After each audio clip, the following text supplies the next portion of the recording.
berdengung tadi.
Yes. Assalamualaikum.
Assalamualaikum. Tuh, ada gaunnya itu.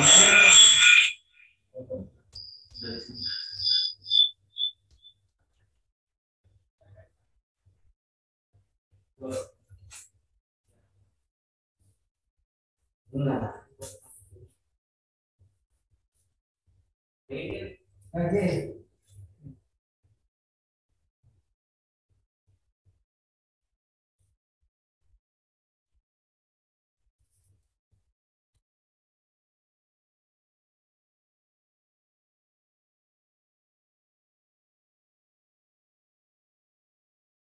Sedikit ya.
Hmm.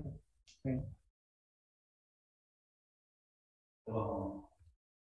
Halo, halo.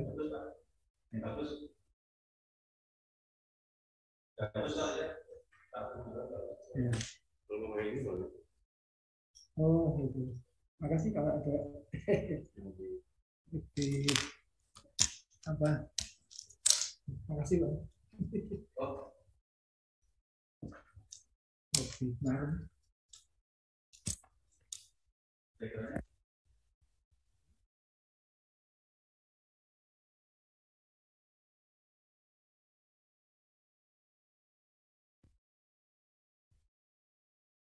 Iya, Ya, ya. sama masuk. Sama ya masuk ya. Ini saya juga. Oke. Iya, oke Kak. Coba. Assalamualaikum.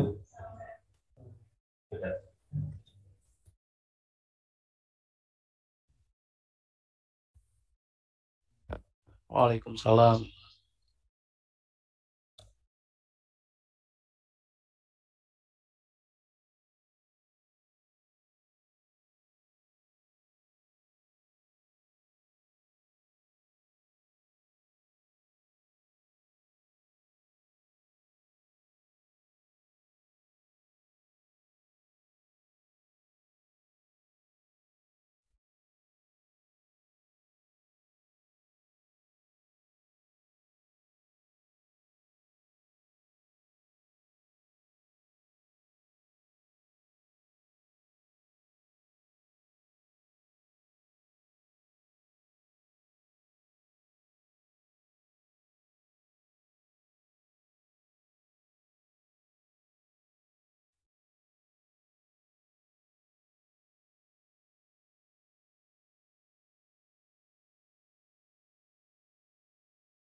tes tes tes tes.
Tes tes tes tes tes tes tes.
Recording in progress.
Honorable Director General of Agency for Standardization of Environment and Forestry Instruments, the Ministry of Environment and Forestry, Honorable invited speakers and research professors, Honorable Directors of Agencies under the Ministry of Environment and Forestry, Honorable Directors under other ministries and agencies, Honorable representatives of forestry offices from local governments, production forest management units, universities, honorable representatives of our partners from professional associations, NGOs, and private sectors. Distinguished guests, ladies and gentlemen, Assalamualaikum warahmatullahi wabarakatuh. Selamat pagi semuanya. Annyeonghaseyo. A very good morning to all of you. Welcome to the 6th International Conference of Indonesia Forestry and Environment Researchers, INAFOR 2021. Plenary session of Stream 2.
How do you do, everyone?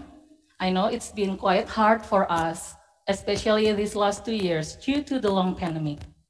I hope you all stay healthy and happy. And of course, we all pray and hope that this pandemic will be gone soon. Alhamdulillahirabbil alamin. All praises to God that we can gather today in this special occasion.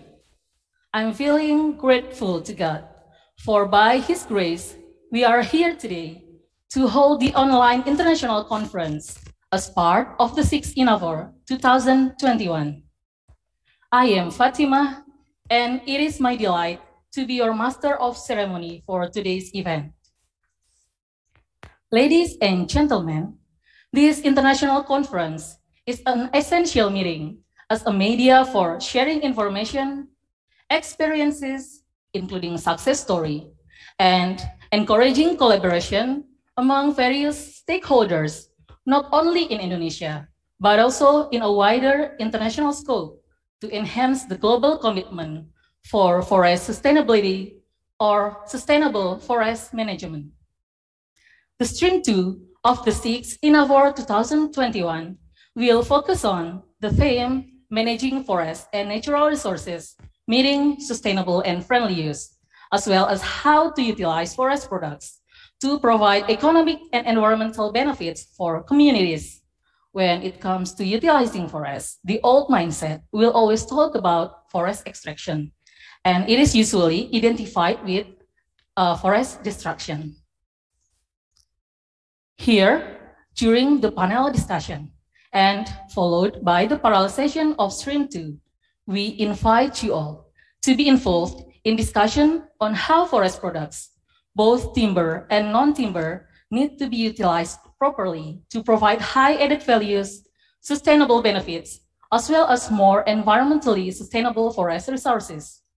Of course, we also urge all of you to have a discussion on how forests should be managed sustainably to meet its benefits for biodiversity conservation, livelihoods, and climate resilience. Now, I suppose many of you just can't wait to dig deep into the discussion. Before we start the discussions, let's open this forum by reciting Basmalah together. Bismillahirrahmanirrahim. One more thing before we really start, I would like to invite you all to join us here to commence our event by singing Indonesian National Anthem, Indonesia Raya.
Distinguished guests, participants, ladies and gentlemen, we will have several agendas as sequence, started by first, opening speech by Acting Director of Center for Standardization of Sustainable Forest Management Instruments. And then we will have the plenary session of 6 very interesting topics by our wonderful 6 keynote speakers. And the discussion will be led by a moderator. And then the forum will be followed by the parallel session. And we will have presentation by 79 speakers and will be divided into 7 meeting rooms. Well, without proceeding for today's event and without further ado, I would like to call upon the Acting Director of Center for Standardization of Sustainable Forest Management Instruments, who is also the events chairman of the committee, Dr. Wening Sri Wulandari, to deliver her welcoming remarks. The audience, please give a round of applause to Ibu Director. Ibu Wening, please, time and place is yours.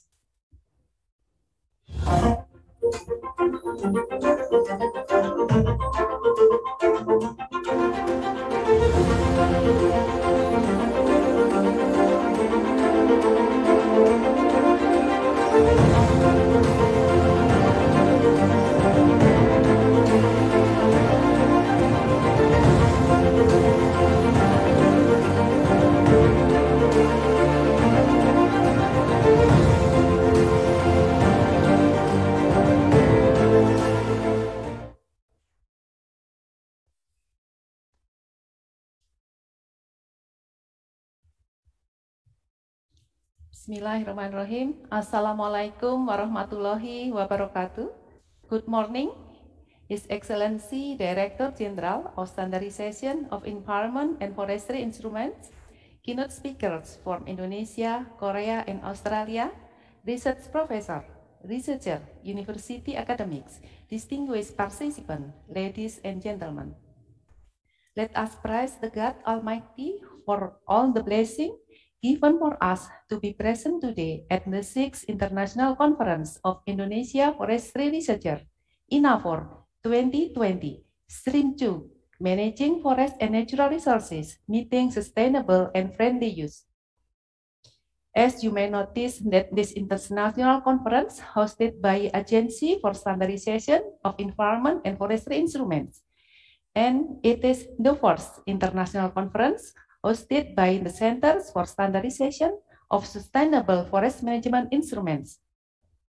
It is a strategic movement to introduce the new center and the opportunity to build networking on scientific-based environment and forestry standardization instrument. Therefore, allow me to take this opportunity to recognize all the resource persons who will make useful contribution to the discussion. I see them coming from various institutional backgrounds, working for better environment and forestry sectors, particularly during pandemic and to anticipate situation post-pandemic. I'm hoping that the 6th INAFOR 2021 will provide many opportunities to share and formulate new ideas from better standardization instrument in the environment and forestry sectors. The Stream Team 2, Managing Forest and Natural Resources, Meeting Sustainable and Friendly Use, is in line with the Sustainable Development Goals in 2030 and support the target of Indonesian committed in net sink forestry and land use follow 2030. There are 17 goals and 118 targets in Sustainable Development Goals, and forestry plays significant role in achieving the goals.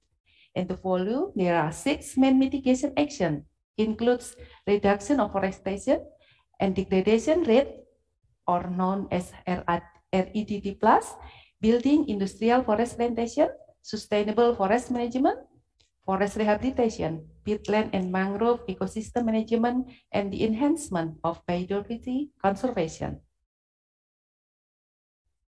One of mitigation action includes implementing sustainable forest management through implementation of intensive silviculture, reduce impact logging, and enhance natural regeneration.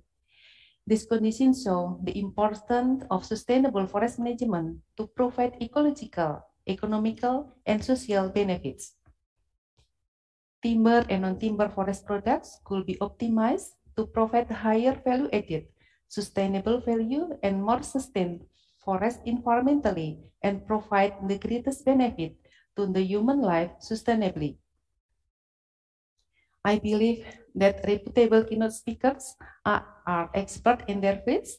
In this occasion, I would say thank you to them all. Special thanks to Mr. Lee Sang-gil, Dr. Lee Povoka, Professor Research Hairil Anwar Siregar, Professor Research Haruni Krisnawati, Professor Research Dul Salam, and Professor Research Jarwanto for their effort in sharing knowledge and experience of best practices towards sustainable forest and forest products management.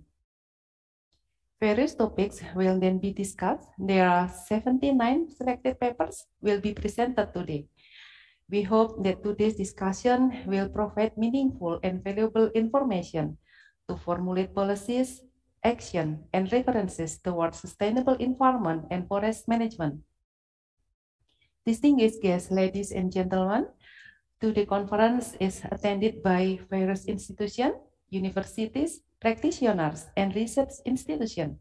We saw enthusiastic participants as a great sign of people caring about the importance of sustainable forest management. The ideas and formulation from the discussion will be hopefully followed up by synergy action from stakeholders in the form of policy recommendation, standards instrument formulation, and further the implementation. Distinguished guests and participants, once again, welcome to all participants and wish you all have fruitful discussion. We do hope that more scientific-based information will be formulated to build the standard instrument in sustainable forest management and to enhance science, technology, knowledge, and innovation in environment and forestry sectors. Thank you. Wassalamualaikum warahmatullahi wabarakatuh.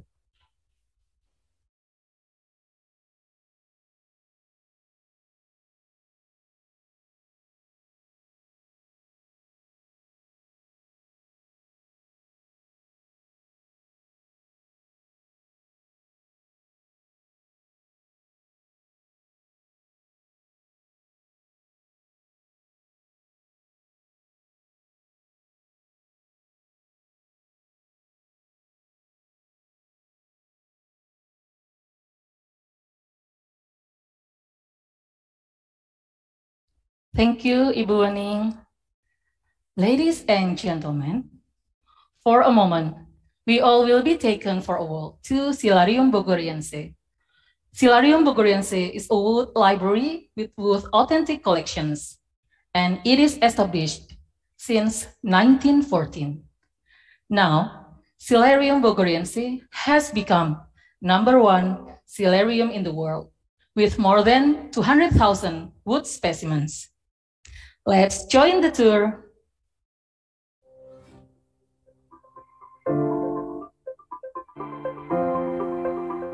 Nah, jadi wisata ilmiah kita adalah ke Silarium Bogoriense.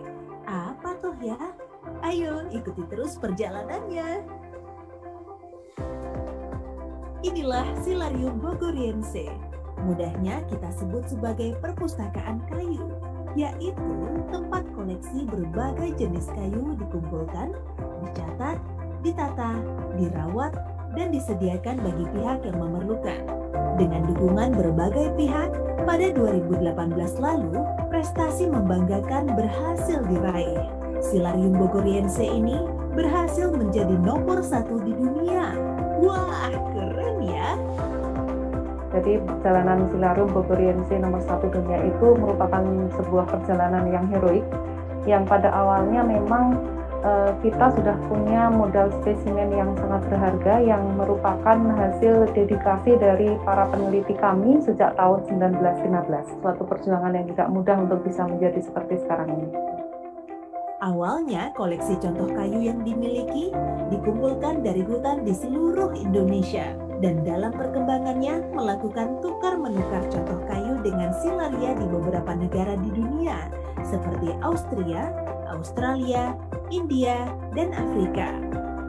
Jumlah koleksi kayu pada saat ini sebanyak 232.020 spesimen otentik dari 6.679 jenis kayu.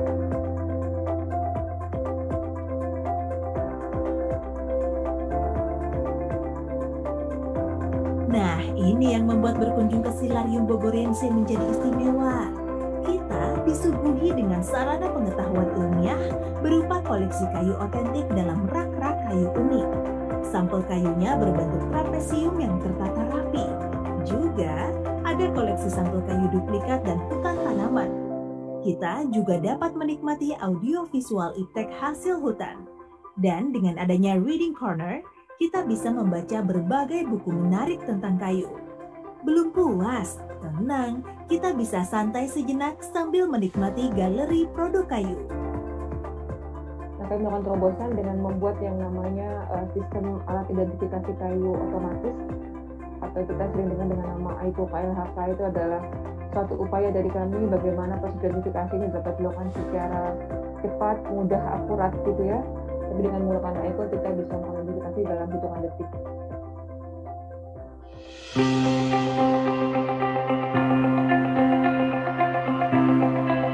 Indonesia merupakan negara yang sangat kaya akan jenis tanaman hutan. Untuk itu, keberadaan Silarium Bogoriense ini amat penting sebagai sarana penunjang penelitian ciri anatomi dan taksonomi tumbuhan berkayu. Wah, asik dan keren banget ya tempat ini, Silarium Bogoriense. Selain semakin kenal dan tahu, kita juga makin pintar tentang kayu. Ayo, datang berwisata ilmiah ke Silarium Bogoriense.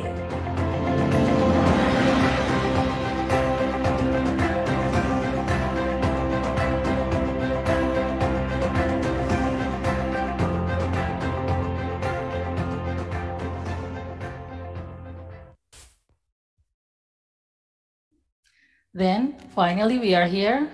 We have reached the plenary session, and our moderator is already here, Bapak Adi Susmianto. Any brief comments, Pak, about the previous video?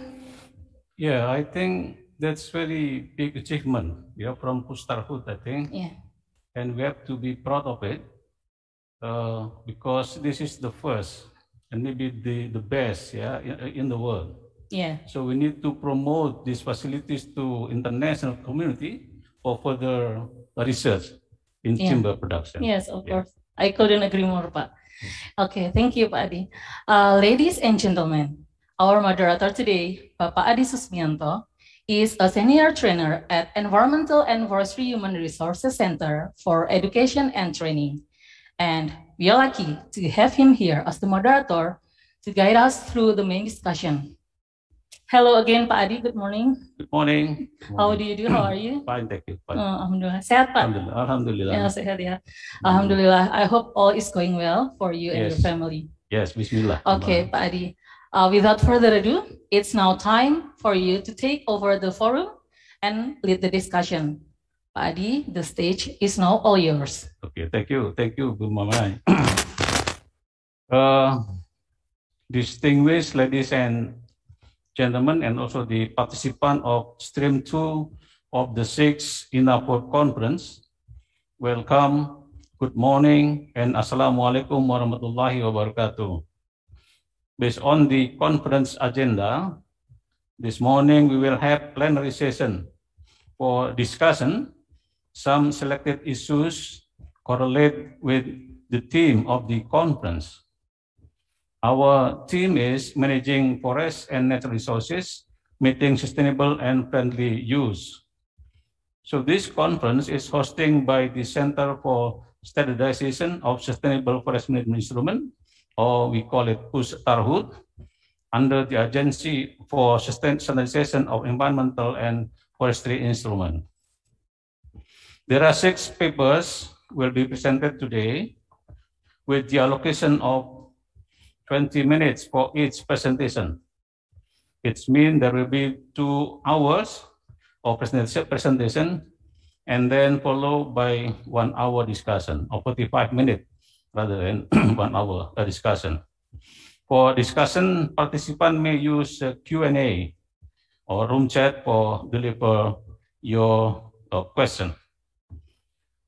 Before we start with the presentation, I will introduce our speakers today. The sequence of the presentation will be one by Mr. Seung-Gil Lee from Korea Indonesia Forest Cooperation Center. The second one is Dr. Lubo Polkova from University of Melbourne. The third is Professor Khairil Anwar Siregar from Pustarhut.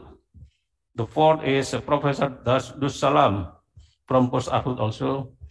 And the fifth is Professor Jarwanto from Pustarhut. And the last one is Professor Howdy, also from Pustarhut. So we start with the presentation then. Now I invite our first presenter, Mr. Seung-Gil Lee. Selamat pagi, Pak. Selamat pagi, Pak. Yeah, can you hear me? Yeah.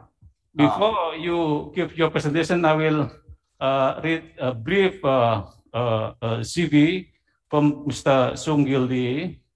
Mr. Seung-Gil Lee is a co-director of Korea Indonesia Forest Cooperation Center, and he has a background for research also from Institute of Environment and Ecology, Korea University. Is that correct, Pak? Yeah? And he is now a PhD candidate in international relations from the Graduate School of Pan-Pacific International Studies, Kyunggi University, and his experience, he has experience as an advisory member to UNDP GF Korea National Wetland Conservation Center. So very long experience, I think, Pak. Mr. Seung-Gil Lee, are you ready, Pak Seung-Gil? Yes, I'm ready. Okay, I remind you that we have only 20 minutes, Pak. Okay, I see. Okay, please, let's start your presentation, Pak, please. Yeah. Selamat pagi. My name is Seung-Gil Lee, and I'm Korean co-director of the Korea Indonesia Forest Center. It is my great pleasure and privilege to join this 6th INAFOR as one of the speakers at Stream 2. I would like to thank Ibu Siti Nurbaya and Bapak Agus and Ibu Wening and Bagadi, and the whole members of the Secretariat of INAFOR and all participants for organizing this wonderful conference and allowing me to share what the Korea Indonesia Forest Cooperation Center is doing.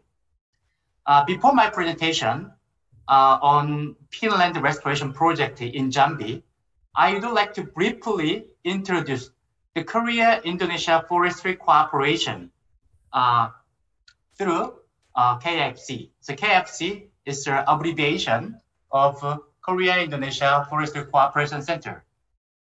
As many of you know well, Indonesia is the first partner of Korea's overseas forestry cooperation. The forestry cooperation between Korea and Indonesia dates back to 1968, when Codeco, Korea's first overseas investment company, began natural forestry development in South Kalimantan. The Korea-Indonesia Forestry Cooperation Agreement, which was signed in 1987, laid the foundation for various joint projects. And based on the successful results of the joint projects, and with the expectation of a more strengthened cooperation, in 2010, the Korea Forest Service and the Indonesia Ministry of Environment and Forestry agreed to establish the KIFC in Manggala, Wanabakti. And the KIFC was officially opened on July 21st, 2011. Thus, this year marks the 10th anniversary of the KIFC. For the last decade, the KIFC has played a pivotal role in bridging the forestry sectors of Korea and Indonesia. The KIFC has supported Lumpin Seed Source and Nursery Center in Bogor and built Sentu Eco-Edu Tourism Forest in Bogor, and Tuna Ecotourism Center in Lombok, and promoted investments in Indonesia by Korea forestry businesses, and coordinated various cooperation projects in the forestry sector between Korea and Indonesia. And we are also developing several new projects, including capacity building for forest fire control in South Sumatra and healing forest in Gunung Gede Pangnango National Park. But would you please share my presentation on the screen?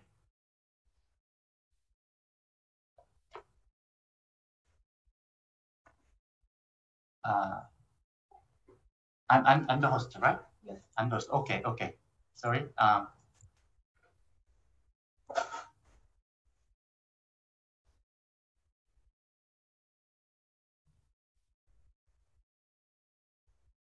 Sorry, I will share the screen.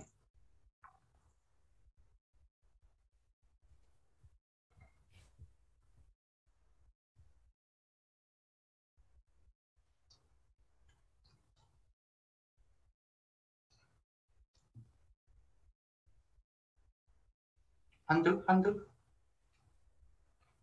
Oh. So I cannot see the screen now. Where is it? It's your screen? Here. Okay. Now it's okay. Now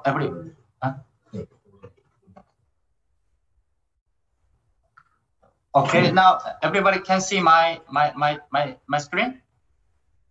Okay. It's good, Pak. Good, very good. Yeah.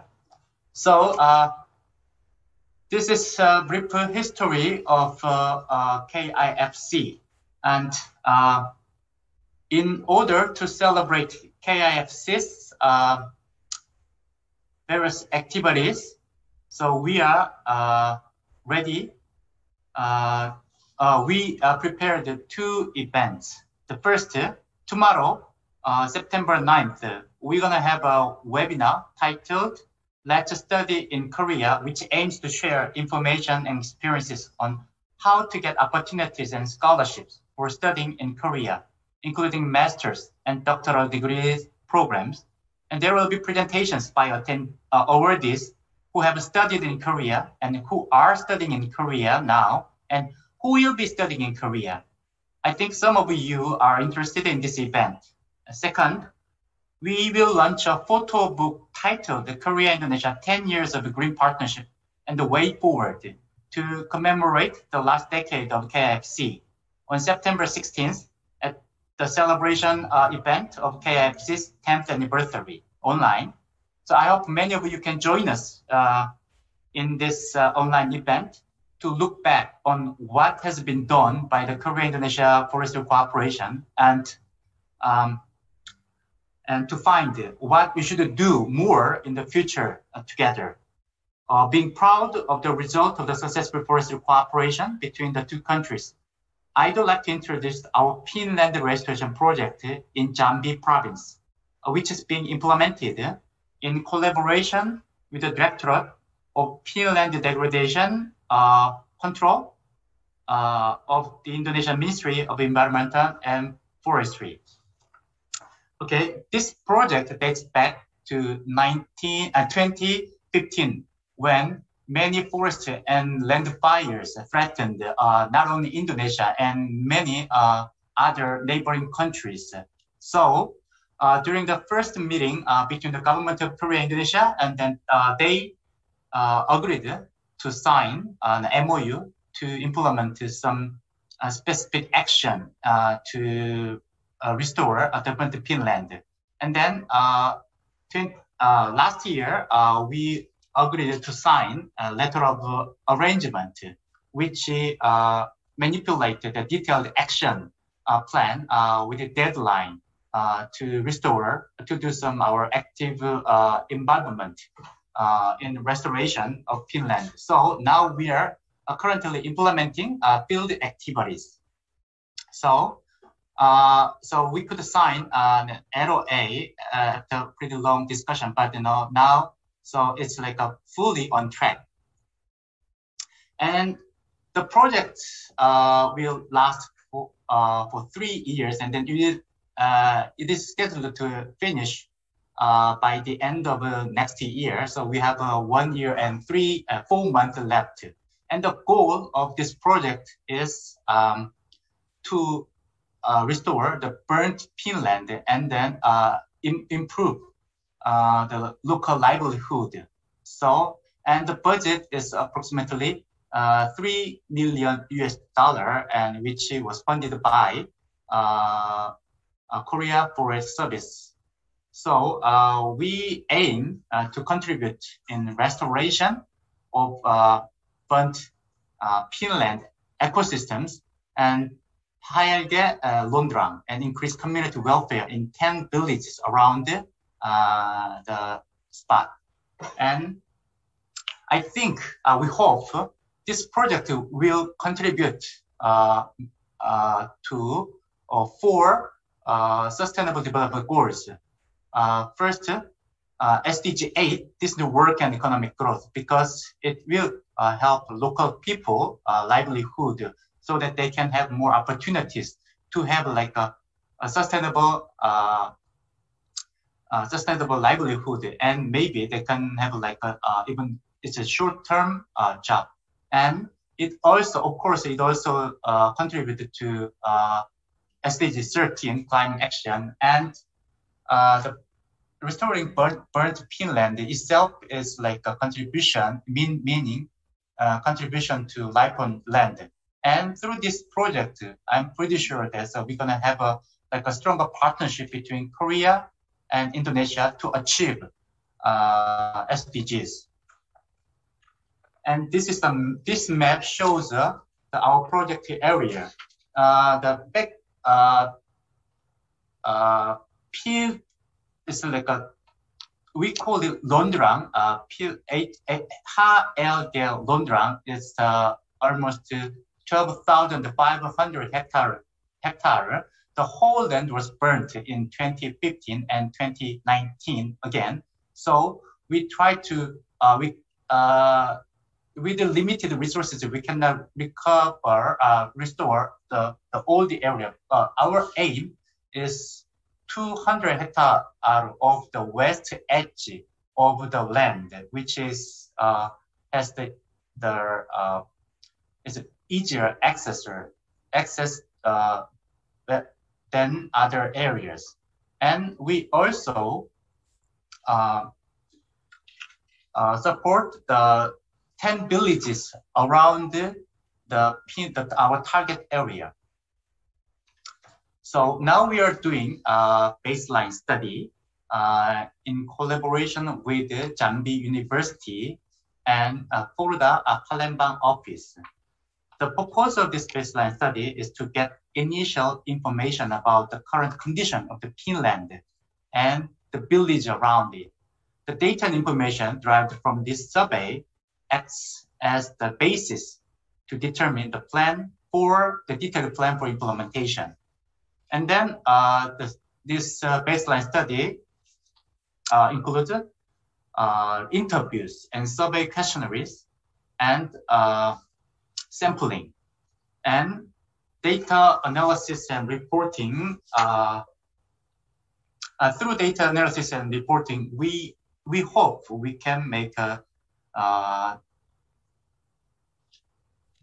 tailored implementation plan for each village and target spot. And this is a photo of our targeted area. Our target area was surrounded by private concession, and then it's like an industrial plantation. So it's not easy to get the access. So first, we're gonna construct re-wetting infrastructure. As you know well, re-wetting is one of the key elements of restoring burnt peatland. So the objective of re-wetting is to repair and seal water leaks from 하얀게 Londrang and its surrounding areas, keeping the peat ecosystem wet. That this is important too. So if the land is not wet, is very vulnerable to fire. So making the land wet is our priority. So now field survey has done, and then we identified where we should do something like a building, constructing infrastructure for re-wetting. And we also support a community in the independent. The villages around this area are like a relatively low standard of living, so they need some sustainable income sources. So we are selected 20 facilitators for 10 villages to provide assistance in formulating community work plan with the local people. And based on the survey, we're gonna make an implementation plan which is designed to individual village, each village. And 10 villages are located in two regencies. The first is Muaro Jambi Regency, and the other is Tanjung Jabung Timuru Regency, because our target area is between the two regencies. And this is another key component of our Pinland restoration project. So it's a revegetation, about 200 hectares at the end of the target area, at the west end of the target area. So we plan to endemic species and multi-purpose tree species and to enrich the vegetation of the area. So we are identifying and coordinate the dimensions of potential location and identifying the characteristics of peat and water level fluctuation, and also identifying sources of workers and seedlings. So as you see, the water table varies according to the rainfall. So keeping the water level stable is the key to success of restoring Pinland. And as you see, this area, once there was like a jungle, Pinland forest ecosystem, which was well developed, but due to a big fire in 2015, so most of them, in fact, all of them were burnt, and then now it is the area is covered by fern. So we could identify the trees in that area. So there are Acacia crassicapa and Acacia mengium and Astonia solaris. And then there are a lot of ferns like the shrubs. And we also measure the depths of peat using a special instrument. So according to the result of our survey, the depth of the peat varies from 2.79 meter and 6.10 meter. So it is pretty deep, or a very deep peat soil. And then we also plan to build a mini education center. It is necessary to provide scientific understanding to the local community through educational activities, so they could utilize the peat ecosystem sustainably while preventing forest and land fires. So we are still coordinating to find the suitable place to build this mini education center. So this mini education center will include the agro-silver forest demonstration plot and a mini zoo, which accommodate the animals that live in the Pinland, and of course other educational materials. So we are working hand in hand with the local people and local government, and of course the central government. So we hope that this project within the given time, this project will reach our intended goal to restore the burnt peatland and also support the local livelihood. Okay, thank you very much.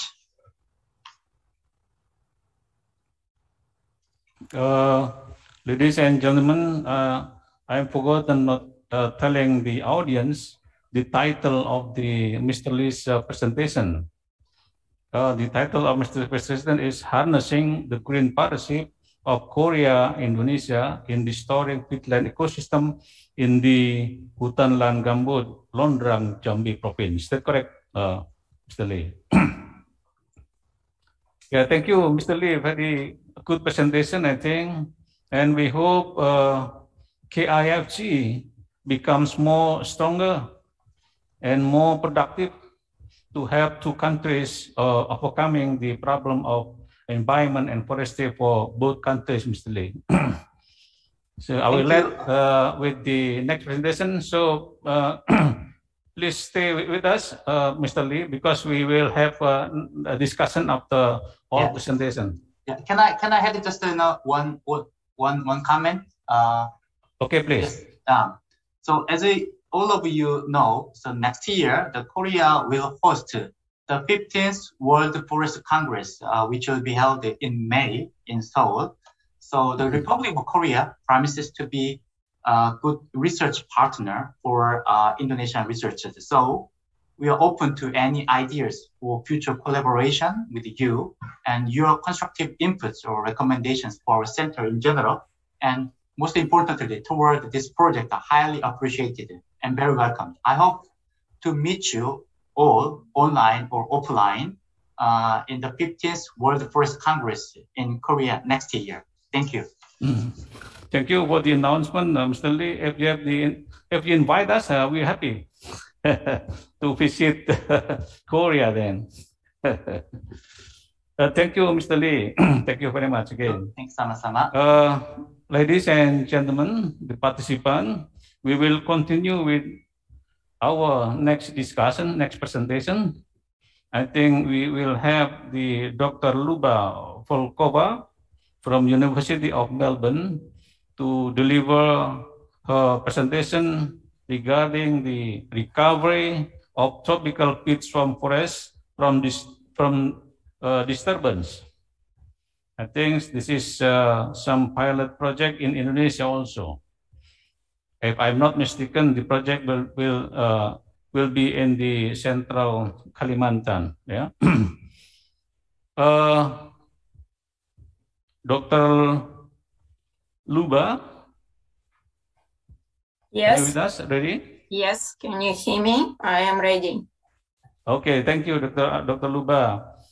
Dr. Luba Volkova is a senior research fellow at the School of Ecosystem and Forest Sciences based at Creswick campus. Her primary research focuses on fires and forest management as they impact forest carbon and greenhouse gas emission. Mrs. Luba is also a technical expert for the UNFCCC for agriculture, forestry, and other land use and REDD+. So this very interesting background from Dr. Luba. Are you ready, Dr. Luba? Yes, I am, okay. Mr. Chairman. Please, you have 20-minute presentation maximum. Okay. So please utilize the time for your presentation. So can you see my screen? Okay, I think it's good. You can, okay, thank you. Okay, thank you, Mr. Chairman, for the introduction, and welcome, Salman Pagi, everyone, and thank you for inviting me for the INAFOR to present some of our findings. And today I want to talk about the positive message about the recovery of tropical peatland forests from disturbance.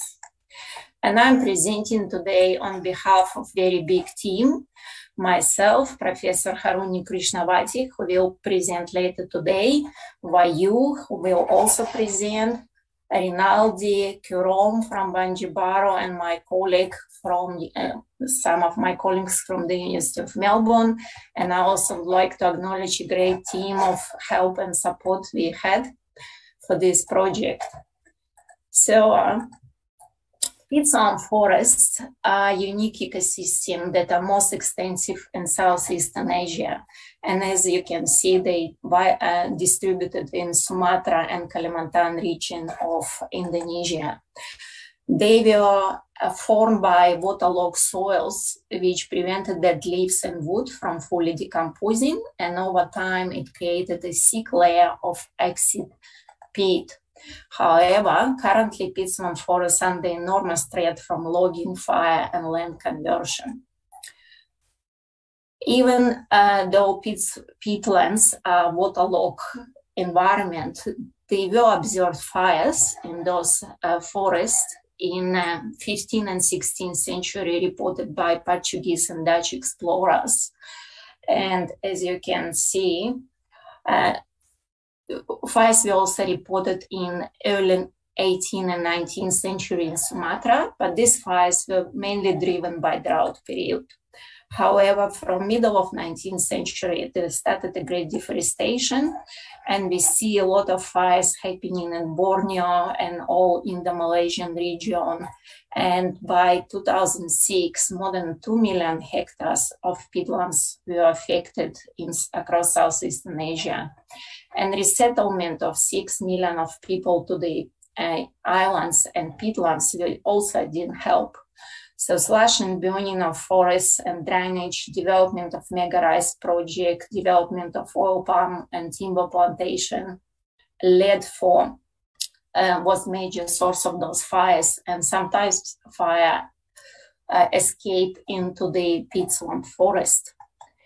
And one of our research questions of this big team was, what is the impact of those fires on species diversity? Peatland forests are very biodiversity-rich hotspots. They have very distinct plant communities and provide habitat for numerous animals, including threatening species such as orangutan, Sumatran taiga, Barninian, and gibbon. And locally, they also protect other ecosystems from flooding or drying, so they either slow the passage of water or they store the water in a dry or wet season and maintain the stream-based flow. They're also a source of water, food, and fiber for humans, and providing resources for local communities such as berries, fish, medical plants, and timber. However, there are knowledge gaps in the impact of fires on biodiversity of those unique ecosystems. So there are some studies which look at the effect of disturbance such as logging and fire on plant communities. However, there are no systematic studies which look at the compositional change after fire. And this is important to understand how plant communities recover naturally after fire to determine the impact of repeated fires on this ecosystem. And this is important because we want to develop the rehabilitation strategies after future fire event, exactly in line with my previous speaker, was all about rehabilitating those forests. So we decided to address some of those knowledge gaps, and we developed and set up our study in different types of fire categories. We measured trees and we recorded 3 species names, and you can see us working in Sibangu National Park, doing some rehabilitation effort and doing some of the remeasurements in Tambanusa Research Station in the central Kalimantan in lone undisturbed forest. So for our study, we end up with the 4 categories of reference forests: lone unburned forest, medium 7 to 10 years since time since fire forest, and very recently burned forest. And we combine the data from different sources, and we end up with 139 plots. And we use our relatively undisturbed peatland forest of Sibangu National Park and Tampanusa as the reference forest, because some of those forests were never burned, yet they experienced some previous logging events. So this is the picture to give you a perspective how a reference forest looked in Sibangu National Park, and that's the forest which 16 to 20 years after the fire, clearance and fire. And this is the great revegetation of forest 7 to 10 years after fire. And even 4 to 5 years since fire, you can see a huge revegetation and recovery of forest. So for our project, we developed some different sampling design depending on site conditions. And because our team was so diverse, we have people, Kiron from Banjibaro, Bayu from and Harunin and Rinaldi from Bagor and Freddy from Sumatra and my colleagues from Melbourne Uni, and they were all in lockdown. So we did a lot of online Zooming and training, and we developed some training materials for this project. So it's also a lot about capacity building our project as addressing the knowledge gaps. And so what we found that across 139 surveyed plots, we found 126 species with a sample of 5,226 trees. And we found that time since fire had a significant effect on peatland forest tree species composition. So if you look at the results of principal component analysis, which includes compositional and structural changes, and you can see that the reference forest, despite stays a little bit away from other three time since fire category. And when we decided to dig in deeper and have a look why we have this clear separation between reference forests and other burned categories, we found that difference is driven by just 5 species. And so Marapat is one of them, Garangan is second, and as you can see, these 2 species dominate recently burned forests, but yet they're absolutely absent. If you look at the reference forest, the abundance is less than 1 species per plot. And this is because both of these species have very small and wind dispersed seeds, and they very easily moved across big distances by wind, and they can easily recolonize recently burned and open forests. And by looking into the literature, we found that because they saw fire resistant species, they were recommended for peatland rehabilitation. So the third species which drove difference was Gambu and Pasir, and I couldn't even find an image of Pasir in the internet, so it's that rare species. And you can see that these species are not present in recently burned forests at all, but the abundance is pretty high in reference or lawn and burned forests. So what we found is that, for instance, Pasir is very important species for wildlife, and it provides food and nest sites for orangutans. And the 5th species which drove our differences was Pintic or Listea epicioflora. And you can see that this species actually increasing in time since fire and then drops, and only present between 7, 10 and 16 to 22 years after fires. And this species is also very important because it provides food for very rare monkey, proboscis monkey. So we also looked at the very classical effects of indicators of diversity, such as species richness. And species richness is just simply a number of different species represented in ecological community, landscape, or region. Species richness and does not take into account abundance of species or their relative abundant distribution. So recently burnt forest has less than 5 different species present inside. However, lawn and burnt forest had 20 to 30 different species present per plot. And species richness recovered between 16 to 22 years after fire. And that increase was very rapid between 7 and 16 years after fire, 200% increase in species richness. We also look at species diversity, which is a little bit more complex measure than species richness, and it includes not just number of species in the community, but also a measure of abundance of that species. And we found that species diversity recovers 16 to 22 years after fire, so it's very similar to the reference forest. And we also found that the increase is rapid, just 7-10 years after fire, we have a huge 104% increase in species diversity. However, if you look into compositional structural changes, we're not just looking at species diversity, species richness, but also at forest structure. Because if you want to support rich biodiversity, we need a number of different tree classes present in forest. And what we found that most of our forests were dominated by small diameter tree.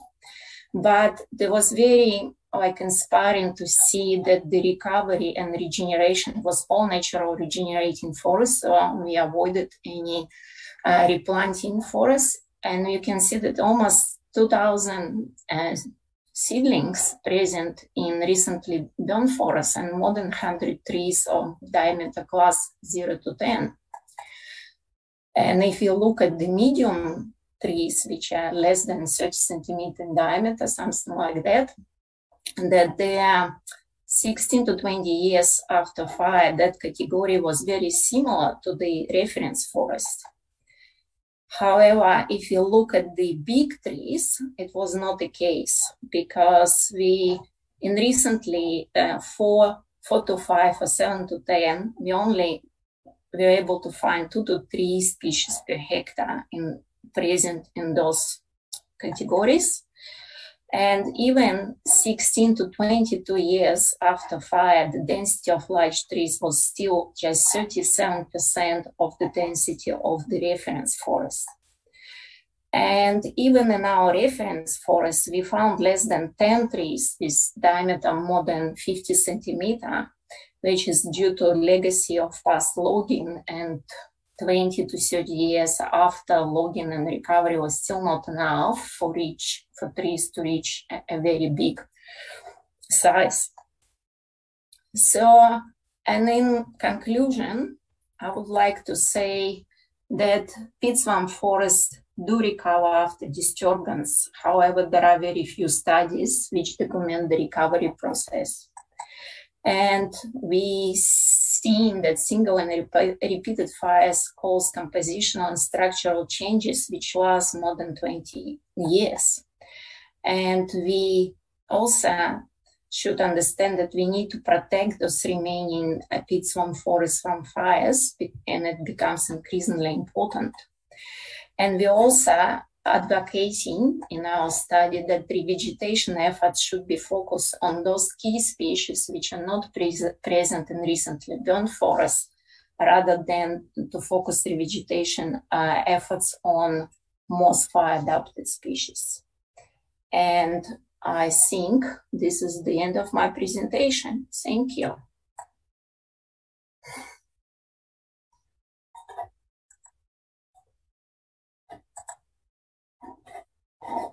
Hello?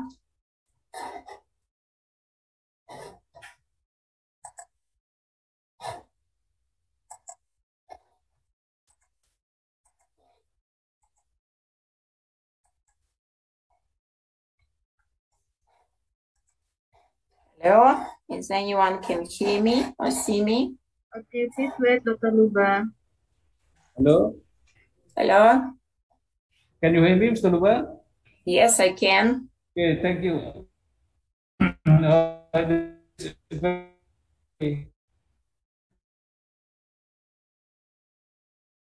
Sorry, I can't hear you.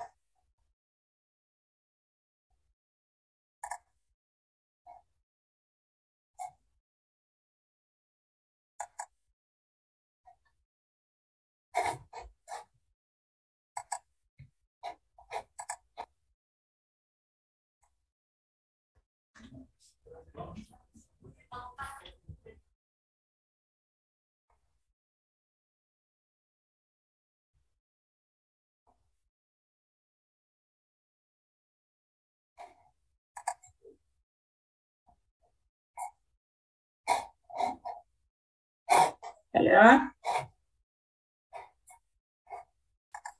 Okay, please wait, Dr. Luba. There's a technical problem here. Is it your problem or mine? From us. Yeah. Okay. Yeah, because I also trying to.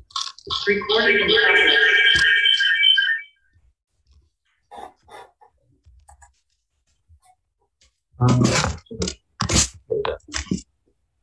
Halo? Halo? Enggak dengar.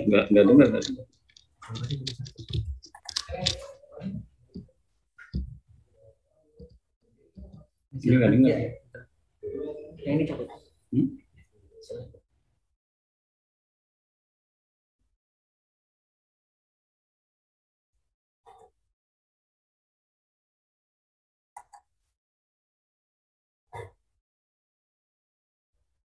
Hello? Hello? Hello? Can you Hello, hear me? I'm so sorry. So, yes. Your voice is very clear here, Dr. Luba. But I'm sorry, there's a little bit technical problem here in committee. So we just fix it for a while. But I clearly follow your presentation very clearly. So please stay with us, Dr. Luba, because we will continue with another discussion after all presentation. You know? So actually, ladies and gentlemen, I make some note here that Mr. Luba telling us about the long story, of the peatland forest fire in Indonesia, from the Dutch colony, and also Dr. Luba telling us about the vegetation technology, if I'm mistaken. But still, the peatland fire is still problem until today, Dr. Luba, especially for the reason of the economy, of the social, of the local community. And we have still effort to overcome the problem. Maybe you will find the new solution for the next time. So thanks again, Dr. Luba. Are you hear me? Yeah, I can hear you. It's a lot of pressure to fix all your fire problems in peatland on me, Mr. Chairman. Okay, thanks again, Dr. Luba. So, ladies and gentlemen, I will continue with the next presentation. So the next presentation will be presented by Professor Hairil Anwar Siregar from the Pustarhut, Bogor. The title of this presentation is Research Need to Better Understanding Toward Conservative Production of Peatland Management, of course, in Indonesia. Yeah. I invite Professor Hairil Anwar Siregar. Are you ready, Professor? Yes, I am here, Mr. Chairman. Okay. Okay, see you again. Thank you very much. Yeah. Okay, please, you have 20 minutes for presentation, Professor Hairil Anwar Siregar. So the screen is yours now. Are you not going to read my CV or? No. Okay. Sorry. I have here Mr. Professor Hairul Anwar Siregar is a professor on hydrology and soil evolution. Yeah, he is the principal researcher from the Forest Research and Development Center. Now we call the Ustarhut. He got his PhD from the Mississippi State University, USA, I think. And a lot of publication already published by Professor Hairul Siregar, more than 100 publications, if I'm not mistaken. He was also coordinator of Peatland Research, Forest Research and Development Center, Minister of Environment and Forestry. That is the short CV from the Professor Chas Hairul Anwar Siregar. So please, Pak, your time now. Okay, thank you, Pak Adi. Assalamualaikum warahmatullahi wabarakatuh. Good morning. I understand that my presentation is already pre-recorded, so you need to ask somebody there to play the pre-recording presentations, please. Bisa nggak?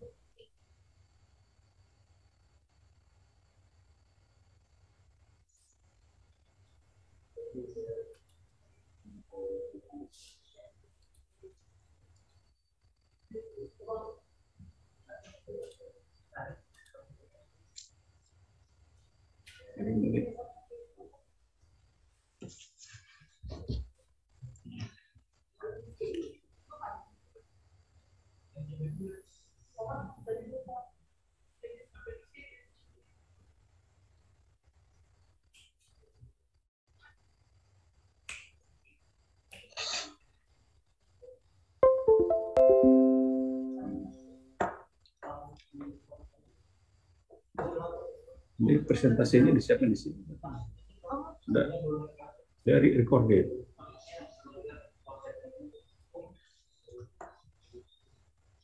If Pak Sudah. Wait 1 minute, Professor Chas. Yeah, sure. I'll be waiting. Just ask Zamal or Pak Apit. It's been submitted already.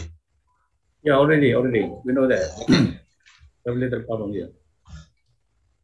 Bisa nggak?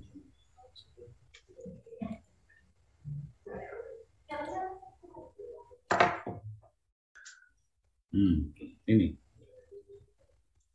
Yeah. Okay.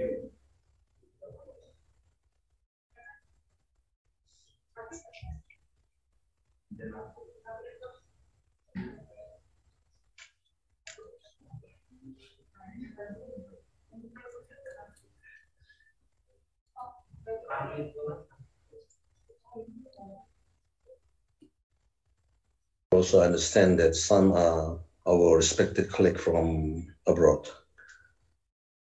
Thank you, Chair, for giving me chance to elaborate these field tour and pre-recording presentations. And I would like also to extend my sincere gratitude to the organizing committee of the 6th International Conference of Indonesia Forestry and Environment Researchers for inviting me to this very important meeting. And I believe this has been involving many prominent researchers from throughout the country. And I also understand that some are our respected colleagues from abroad. Well, my speech today is all about some research needs to arrive at better understanding towards conservative production of peatland management. To begin with, let me start from the term so-called ecosystem services, the one that relates to natural peatland ecosystems, more specifically tropical peatland ecosystems. We do understand that peatland provides several varieties of benefit in the form of forests and forestry, including industrial forest plantations. Peatland ecosystem also provides agricultural products, fishery, palm and rubber plantations. We also know that peatland ecosystems is a harbor of carbon storage. It's been reported that Indonesia's peatland contains approximately 17 to 19% of global peat carbon pool. And it's been also reported that the peatland of Indonesia contains approximately 300 to 700 megagram carbon per hectare per meter peat depth, bearing in mind that if we go out to the peatland ecosystems, then we can find the peat depth out there can be as deep as 4, 5, 10, 12, even 15 meters, even 20 meters. And then peatland ecosystem is also a giant water storage in which flood mitigation is possible. Peatland ecosystems also function as a groundwater recharge. You know that when the water logging for some times in one place, then the water will move down as a water recharge down there. And lastly, peatland ecosystem is a substrate of mega diversity, and hence biodiversity conservation is really something that we have to do with it. To summarize a little bit, peatlands are bearing potential merit. In other words, peatland ecosystems are extremely important ecologically and socio-economically. In this country, the soils, the peatland soils, known also as organic soils, is scattered here and there. They are found in east coast of Sumatra Island. They are also found in west and south coast of Kalimantan Island, and they are also found in west and south coast of Papua Island. This type of soil is of minor importance in Sulawesi Island due to the fact that the total extent of these organic soils is less than 30,000 hectares. In Indonesia, in fact, the fact is peatland ecosystems such as peat swamp forests are located in lowland and covering area of about 14.91 million hectares. This has been reported by Ministry of Agriculture in 2013. But then Gembrich in 2017 reported that the total extent of peatland ecosystems in Indonesia is about 22 million hectares. But then again, the Ministry of Agriculture in 2021 reported that the total extent of peatland ecosystem in Indonesia is 13.43 million hectares. And they claim this is the first systematic census of peatland survey in this country. Well, the difference in number, I mean the extent of the total peatland ecosystem in Indonesia, is not surprising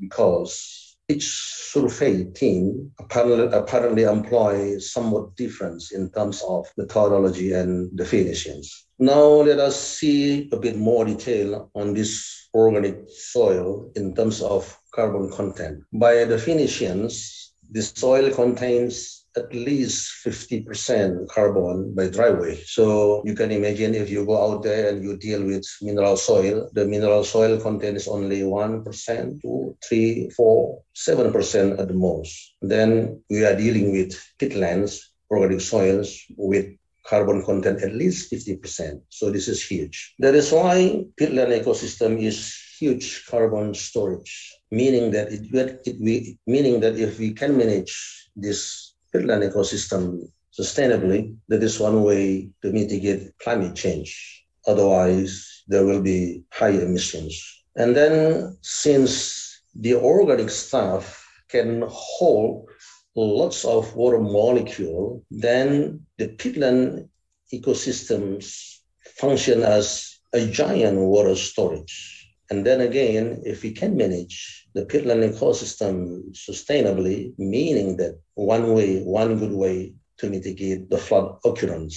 Today, peatland use for cultivation and conservation purposes become very critical issue in Indonesia. And we know that the government requires all activities should be based on sustainable principles. In addition, several regulations related to peatland management are already launched on the ground. That means that farmers, private sectors, anybody have to comply with that regulations. And having said that, responsible peatland cultivation needs to be implemented on the ground. And in a way of developing the sustainable peatland management, best practices should be formulated based on reliable field research. I have been trying to summarize some important research related to peatland management. This is not all. You may come up with some other additional idea, and hopefully it will help us to better understand this question of peatland management. Let's see one by one. First one is a topic about groundwater level measure and monitoring techniques. The goal of this research is to figure out how many samples needed to express representative groundwater level of hydrological zones. This is a matter of statistical inference as a compliance points of groundwater level measure. This study should answer how many samples points are enough that is statistically robust to have true representative number of groundwater level in a given hydrological zone. And this representative number will be used for monitoring activity. And then the study of development of real-time monitoring systems. For example, the Sesame tree. This study is necessary in determining the state of groundwater levels, soil temperature, soil moisture, and rainfall, all of which may be monitored, recorded, and accessed in real time. And the idea of this is actually just to make things easier for us to monitor, to record, and access all the data required in relation to the peatland management. And the next study is study of the ideal groundwater level. The study aims to evaluate best groundwater level that prevents peat fires and enhance plant growth. Very straightforward, because we don't know what is the best level to support plant growth in one hand, but also decrease the fire risk on the other hand. And the next study is development of growth models and plant productivity evaluations. The study aims to develop a growth model for indicator crops on peatlands and to assess productivity using site index analysis. The idea of this topic is really, say if we grow one crop in a given peatland landscape and the growth of the peatland, the growth of the tree on that peatland is, say, at a rate of low. In these situations, we are not trying to push how to get the plant growth better. No, because if you try to push the plant growth to be better on the site quality, meaning that peatland regression will take place. So that is all the idea about development of growth model and plant productivity evaluations. And the next study is development of a landscape-based water management approach for peatlands. This is still links to the topic number 3. To provide guidelines for peatland water management to minimize fires while also encouraging rise in land productivity. Okay, then we move to the next study. Is to evaluate data from topographic survey results. This is about ground truthing. This effort intends to collect the findings of topographic data analysis as a foundation for defining the peat ecosystem's functions. As a matter of fact, semi-detailed or detailed topo map is prerequisites before we can manage the peatland properly. The next one is the study on unmanned aerial vehicle-based topographic survey methods. The study aims to conduct topographical surveys in a cost-effective way, timely and accurate manner to provide recommendations for the use of UAV data analysis in peatland management planning. Really, this topic is designed to make things easier for us, for those who manage the peatland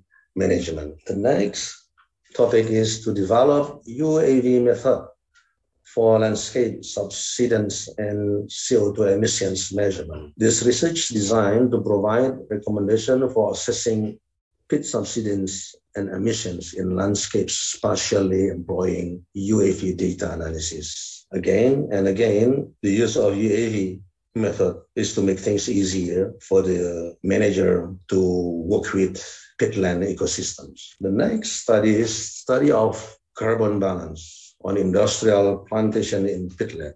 The goal of this research is to collect data on the carbon stock balance in industrial plantations on peatlands to evaluate source or sink. We don't know yet whether tree plantations on a given peatland ecosystems is a source or sink. We are going to look at it later. The next study is to study of flora and fauna and develop management strategies for biodiversity conservation. This study to ensure the long-term viability and availability of flora and fauna habitats in and around the company's landscapes. The idea of this is we need to know where is the home of the biodiversity of the wildlife so that management of the peatland not really bothering their life. The next study is about research on wildlife based on ground surface and UAV for monitoring their existence. The goal of this research is to learn more about the presence and distributions of wild animals in the peatland concessions area of the company. I think this one is still related to the one that I talked before. And then the next important topic is explorations of native plant species adapted to peatland ecosystems. The goal of this project is to obtain local plant species that have good potential to grow for both production and conservation purposes. Next is study on development of peatland rehabilitations and restoration approaches. The goal of this initiative is to create guidelines for effective peatland restorations and rehabilitation program. The next topic is development of silvicultural techniques. This activity aims to find alternative species for main crops in peatland with high yield, as well as develop seed sources from shoot cuttings and learn about ideal plant spacing. And the next important topic is research and development of effective firefighting techniques. The goal of this research is to formulate a viable coping strategy to tackle fire risk. Next, trial of silvicultural system, non-clear cutting on peatland. This activity tries to improve environmental resilience and include conservation considerations into production's efforts so that plants are less susceptible to pest and disease. We don't know yet. Probably we have to try in the field doing sort of strip cutting and then doing strip planting, and we will see what will be the result in the future. And the next topic is study on collaborative approach controlling forest and land fire in peatland landscape. This activity aims to involve stakeholders at all levels, from the ground up in the creations of peatland management policies related to forest and land fire. So in this case, we need to involve all stakeholders, farmer, community, and the private sectors in order to cope up with fire problem. The next topic is social mapping to predict possible conflicts in peatland management regions. This activities tries to assess the economic, social, and cultural conditions of the people in and around the forest so that the company policies may be developed to reduce social conflicts. Okay, the next topic is agroforestry systems development in social forestry schemes. This project intends to build self-sufficient communities, utilize sustainable forests, increase plantation forest productions, improve community income, and reduce carbon dioxide emissions. And then if we can collect all the results of this research, then from now to say 4 or 5 years to come, we should be able to tailor peat management unit enhancing sustainability use of peatland. Now, I'm going to use this opportunity to draw your attention to see the problem and concern when we're dealing with the peatland ecosystems. The real problem is something that we are going to solve, but constraint is something that we are not able to solve it, but rather we adapt with it. So when we're dealing with the peatland ecosystems, problem and constraints are mixed all together. So I want to every one of us pay attention to see if what happened if we push maximum high productions, then it is likely that they're going to implement intensive tillage, drainage, and as a result, low groundwater level will occur. That means that the groundwater surface is far from the surface, and then it will induce peat degradations. It will induce subsidence, and then it will also induce high emissions and also induce fire risk. But if we think of optimum productions, there will be less intensive tillage and a high groundwater level. That means that the surface of water is rather close to the surface of the peatland. And then there will be less peat degradation and less subsidence. And in this case, there will be also lower emissions and of course, less fire risk. So all these situations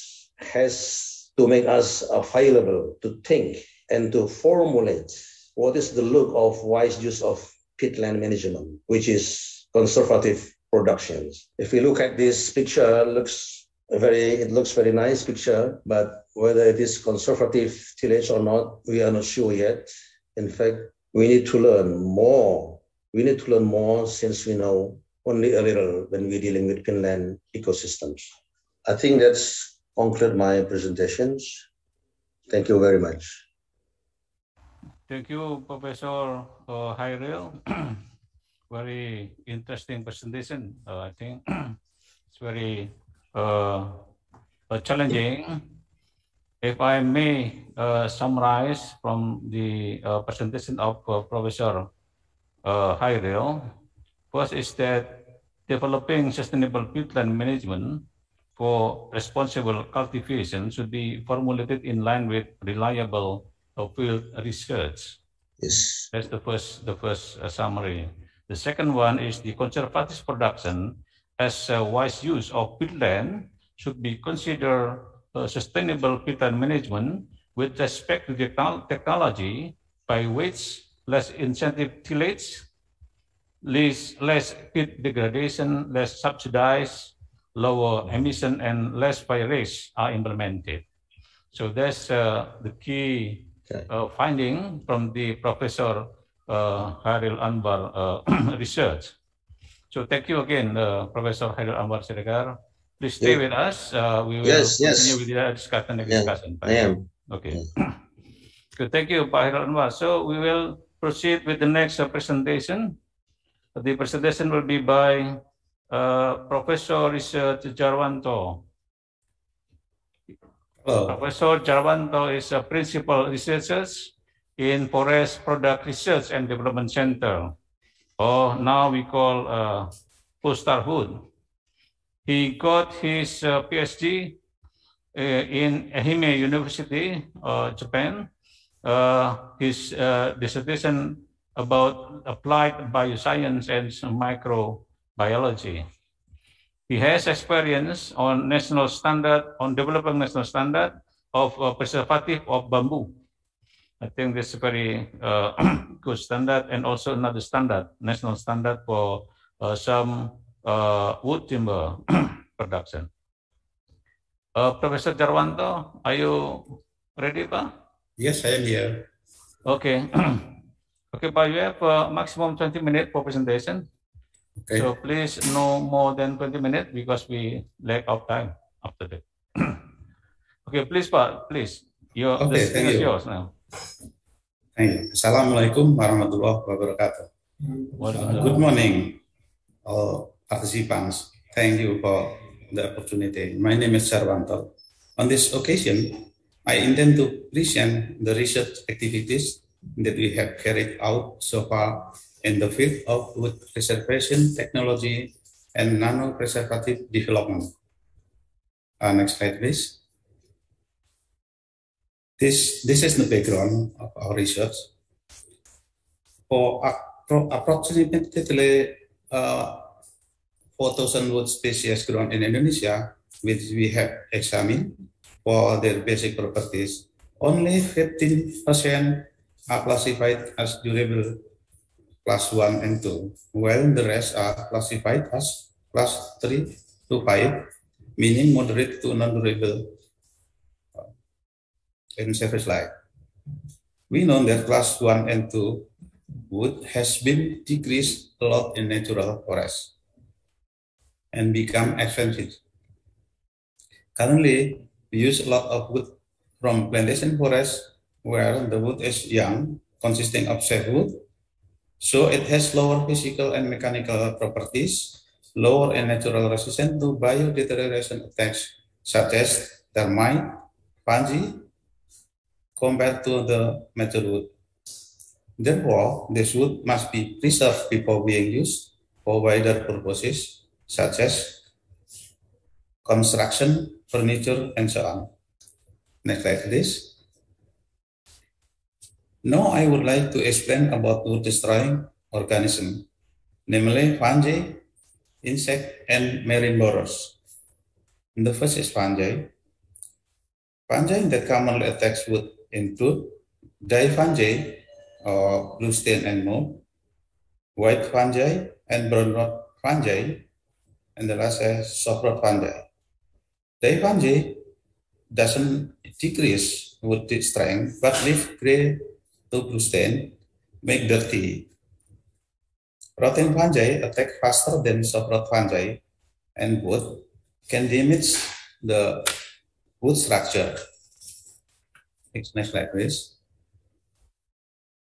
The second is insects, including soil termite, drywood termite, drywood cooder, and ambrosia beetles.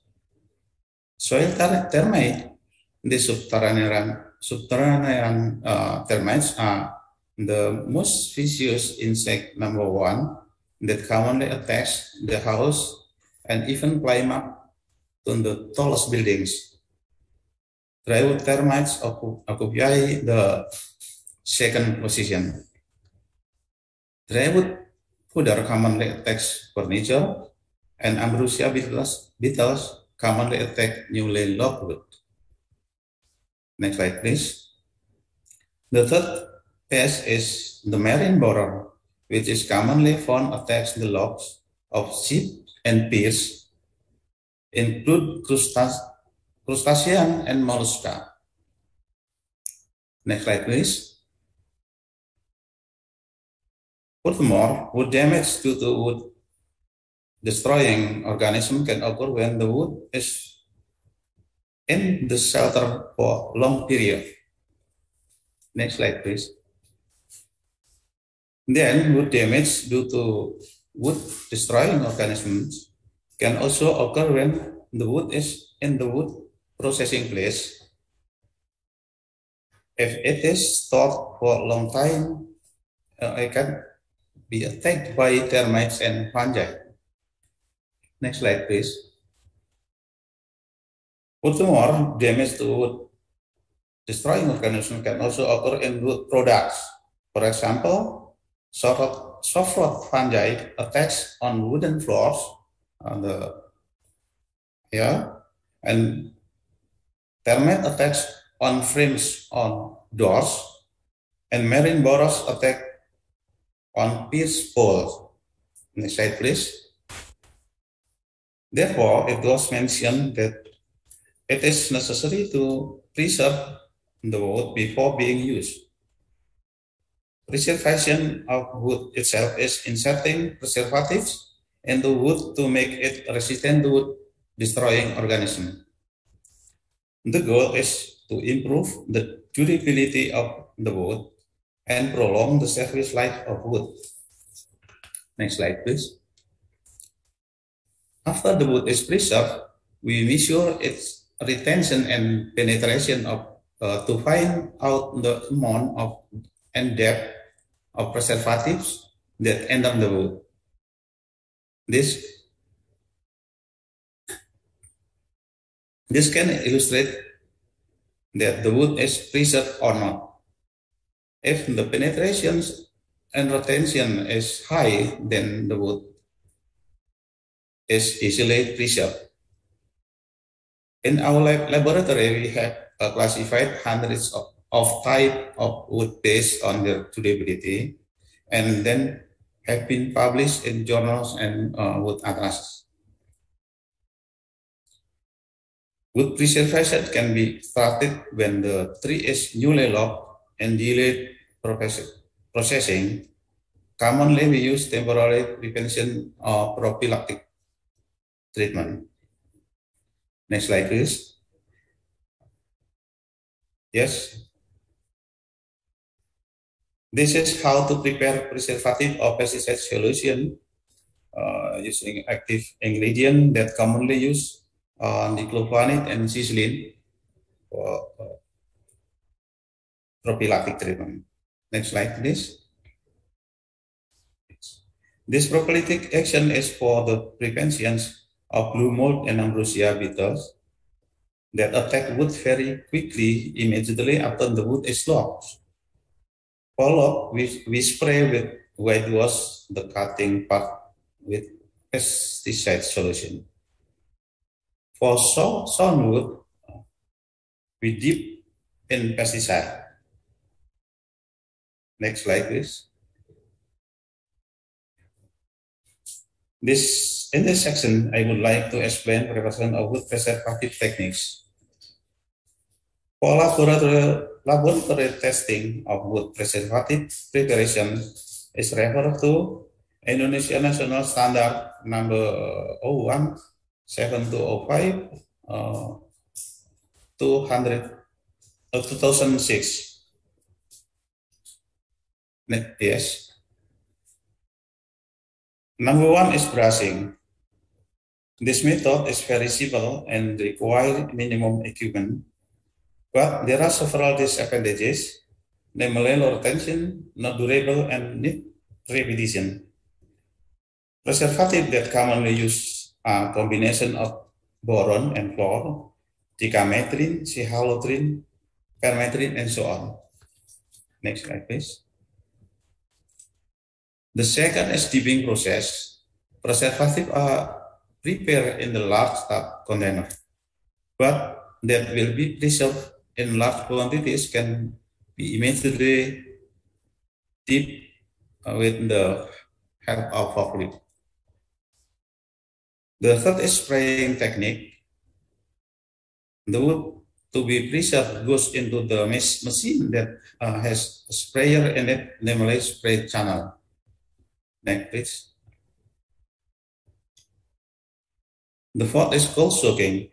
The equipment require a mixing tub, supply tank, and soaking tub. The preservative combination of borax and boric acid and boron plus fluor. Next is the fifth is hot soaking. The principle is the same as the cold soaking technique, but the difference is in this preservative through the heating process using generator and heating furnace. Next, please. The next is vacuum pressure. The advantages using this technique are shortened time, deep and uniform in penetration, and wet wood could be treated and better control. But there are also disadvantages, namely expensive investigation, hard to mobilize, need an extraordinary operator, and need professional repairman. These are some pictures of vacuum press in our laboratory and use of wood. Yes, okay, this vacuum press on our laboratory smaller wood sample on research process. Okay. And the test result, To determine of effectiveness of preservative, usually in the entomology and mycology process, we will test the efficacy of preservative on wood against insect, fungi, and marine borers. This is one of the dry wood fodder test result. That's a preserved wood that's more better than control. Next, please. This is a forest boundary field test in the field. The material for forest boundary is agatis wood that preserves using hot soaking technique. Installed in Kahadetika Barisalo, Makassar in 1995. 9 years later, the forest boundary was still in good condition. Next, please. This is result of marine borer test to several wood species that was conducted for 6 months in the sea. Next, please. This is the example of wood utility for housing. This house was made from singon wood that was preserved by vacuum pressure method using copper from arsenic salt as preservative. And the condition is relatively good after 47 years since the house was built.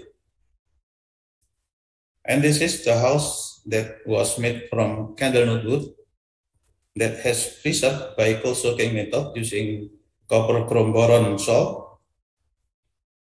The condition is still good after 17 years. Okay.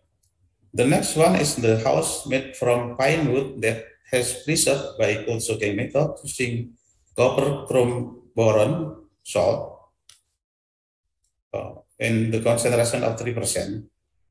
And the condition is relatively good after 18 years. Through those examples, we can conclude that by preserving wood, we can extend the service life of the wood, so we can reduce logging and forest resources remain sustainable.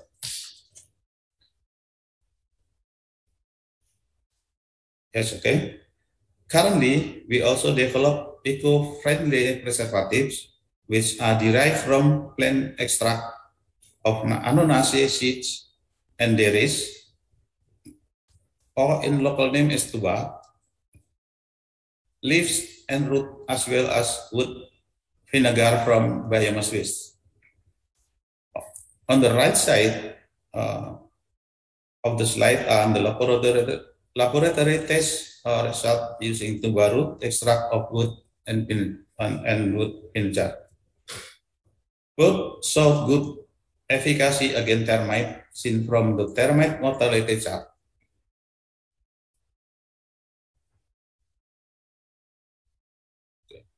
Next slide, please. We also develop nanotechnology for wood preservation, considering that preservation using conventional method is sometimes less successful in certain woods, especially those with small pores and capillary vessels. And we believe that nanotechnology would greatly promising for wood preservation in the future. Next slide, please.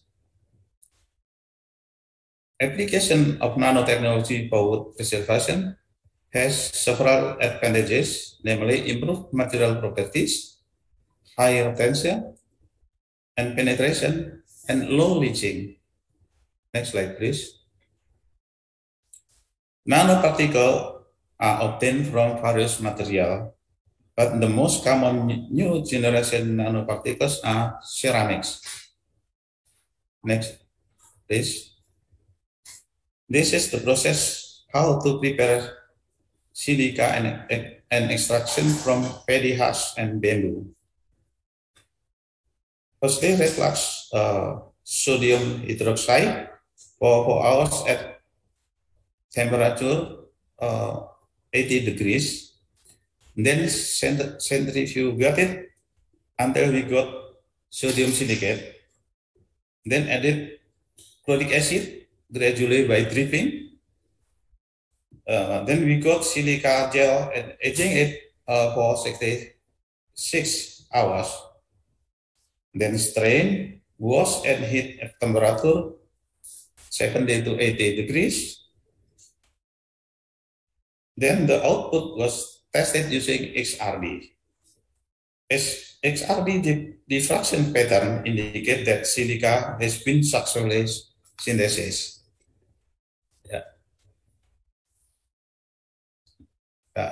Here are the researches of development of nanotechnology and wood preservation with their specific scientific background. We have more than 10 members. Dr. Mulia Suti, Mr. Agus Ismanto, Ms. Rini, Ms. Lesna, Dr. Ratih Damayanti, Dr. Krisdianto, Ms. Lestia, Mr. Andianto, and Mr. Gunawan, and the last is Ms. Dihayu Akusinekun.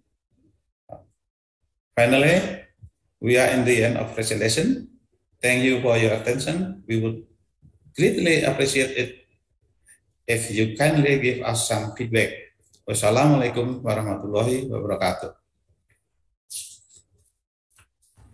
Okay, thanks. Thank you. Thank you, Professor Jarawanto. I think you have a good presentation. There are a lot of innovations how to increase durability of timber. Yes. So if I may summarize, there is one sentence here that through the application of preservation and nano-preservative technology, it has proven to increase durability of lesser-known timber species. Okay, yes, right. It also convinced that the technology is able to increase physical, mechanical properties of the low quality of timber. So that's the highlight of your presentation, Mr. Jarawanto. So thank you, Okay, Mr. Jarawanto. thank you. Please stay with us. We will proceed with the next discussion, Mr. Jarawanto, please. Ladies and gentlemen, we now proceed with the next presentation, the presentation by Professor Dul Salam. He is he is a principal researcher from the Center for Research and Development of Forest Products. His major is on engineering and harvesting of forest products. He was the chair of the research group on forest engineering and harvesting of forest products in the year of 2000 until 2004. He has produced about 115 scientific papers published in the form of books, scientific journal, bulletins, and proceedings written in English. Yeah. So there's a short CV from the Professor Dusalam. Pak Dusalam, are you ready, Pak?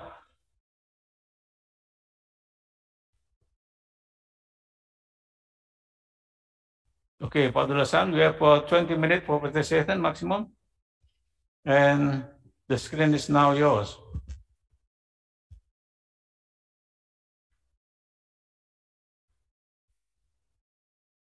Pak Dusalam.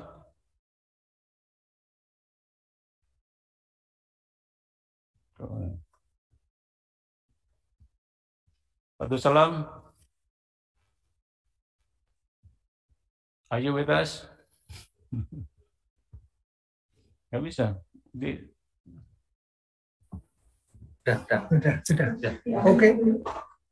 Okay, Mr. Chairman. Yes, I am reading. That is problem. Good morning. Thank you, Mr. Chairman. Distinguished ladies and gentlemen. Today we would like to discuss about reduce impact logging in the diet land natural production forest in Indonesia. Written by Dul Salam, Sunarno, Sona Suhartana, Sukadaryati, Yuniawati, Mutia Herniningrum, and Sarah Andini. The content of the outline. First,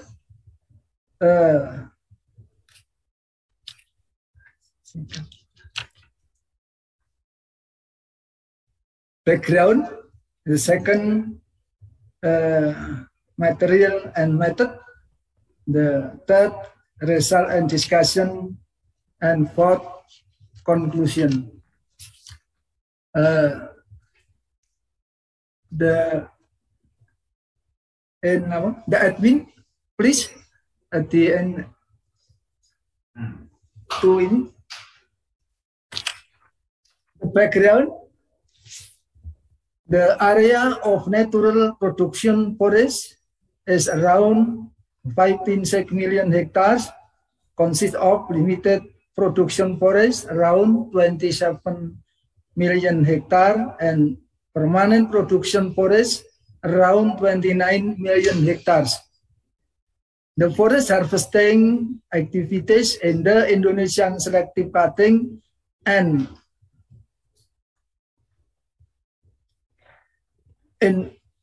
plantation system is recommended to use reduced impact logging. The application of reduced impact logging could minimize the impact of harvesting to the damage to the land, soil, and biodiversity.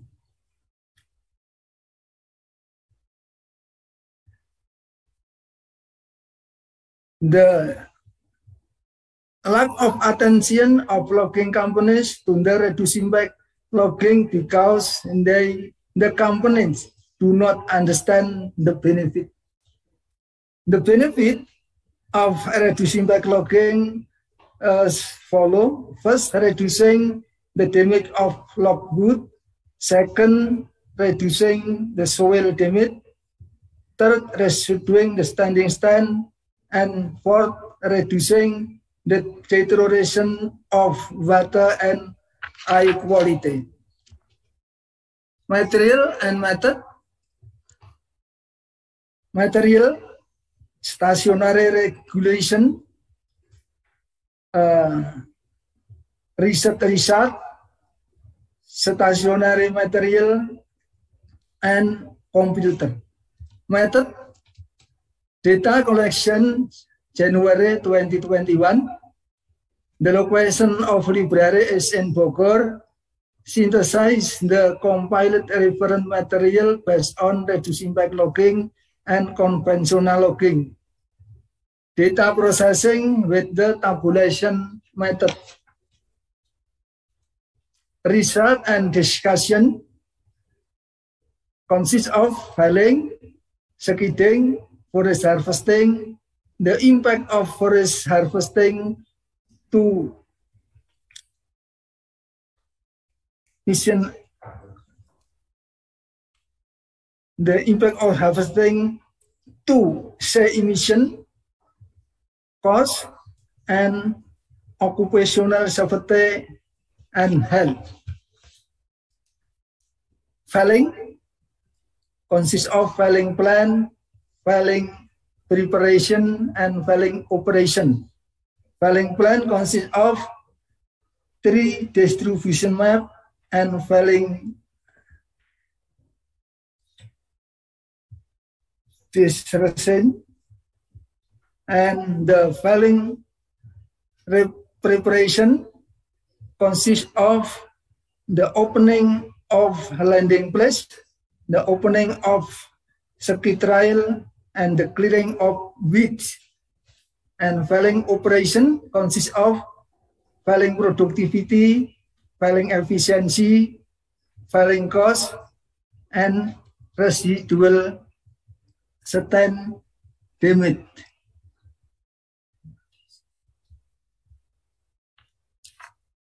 Filing plan consists of 3 distribution map. The cruising report is a document legalized by the authorized forestry management which contain 3 number, type, diameter, and estimate volume of wood from cruising result in the design area. And filing distribution Determination of the tree felling direction is item to first avoid breaking slip on trees, trying as much as possible. Second, minimizing damage to the standing stand. And third,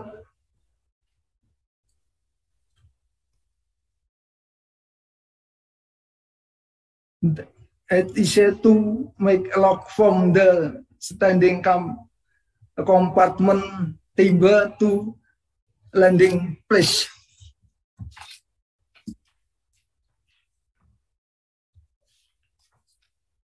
And felling preparation, the opening of landing place must be, the location is on the side of transportation route. The place chosen must be sufficiently flat and strategic to accommodate skid lock from the stand. The size is adjusted to the volume of wood it serves. Before harvesting activities begin and equipped with the ground drainage channel, being the estuary ski trail network, the location of the cutting and steaming wood, location of the cutting and skimming wood for temporary use only. Felling preparation.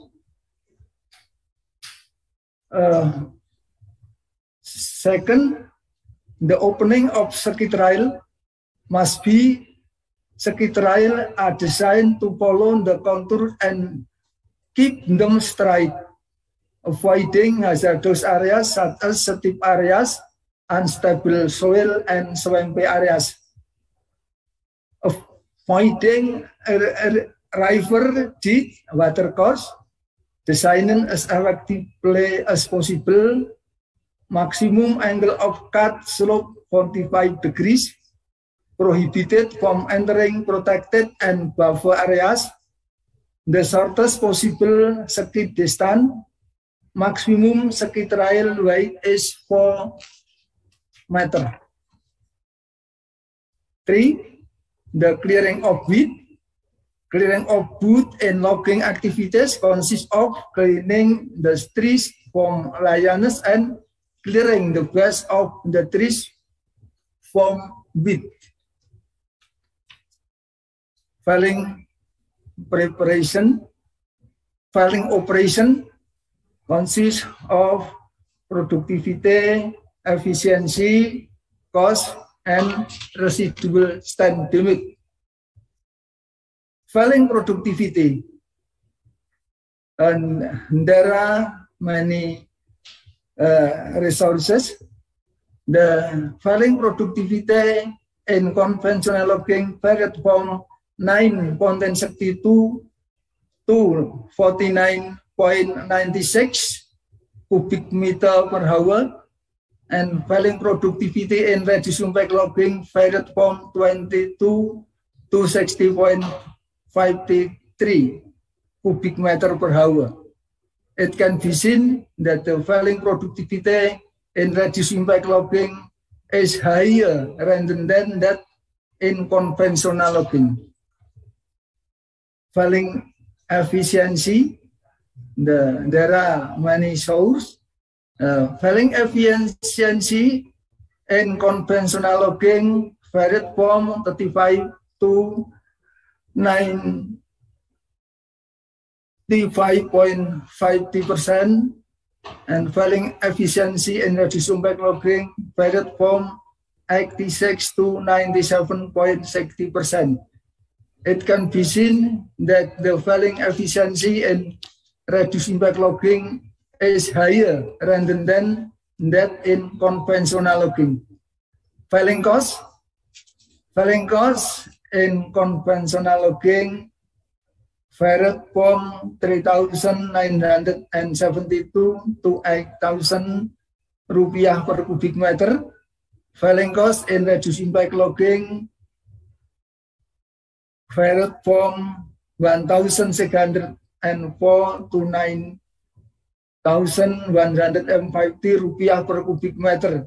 It can be seen that the polling cost in reducing backlogging is lower than that in conventional logging.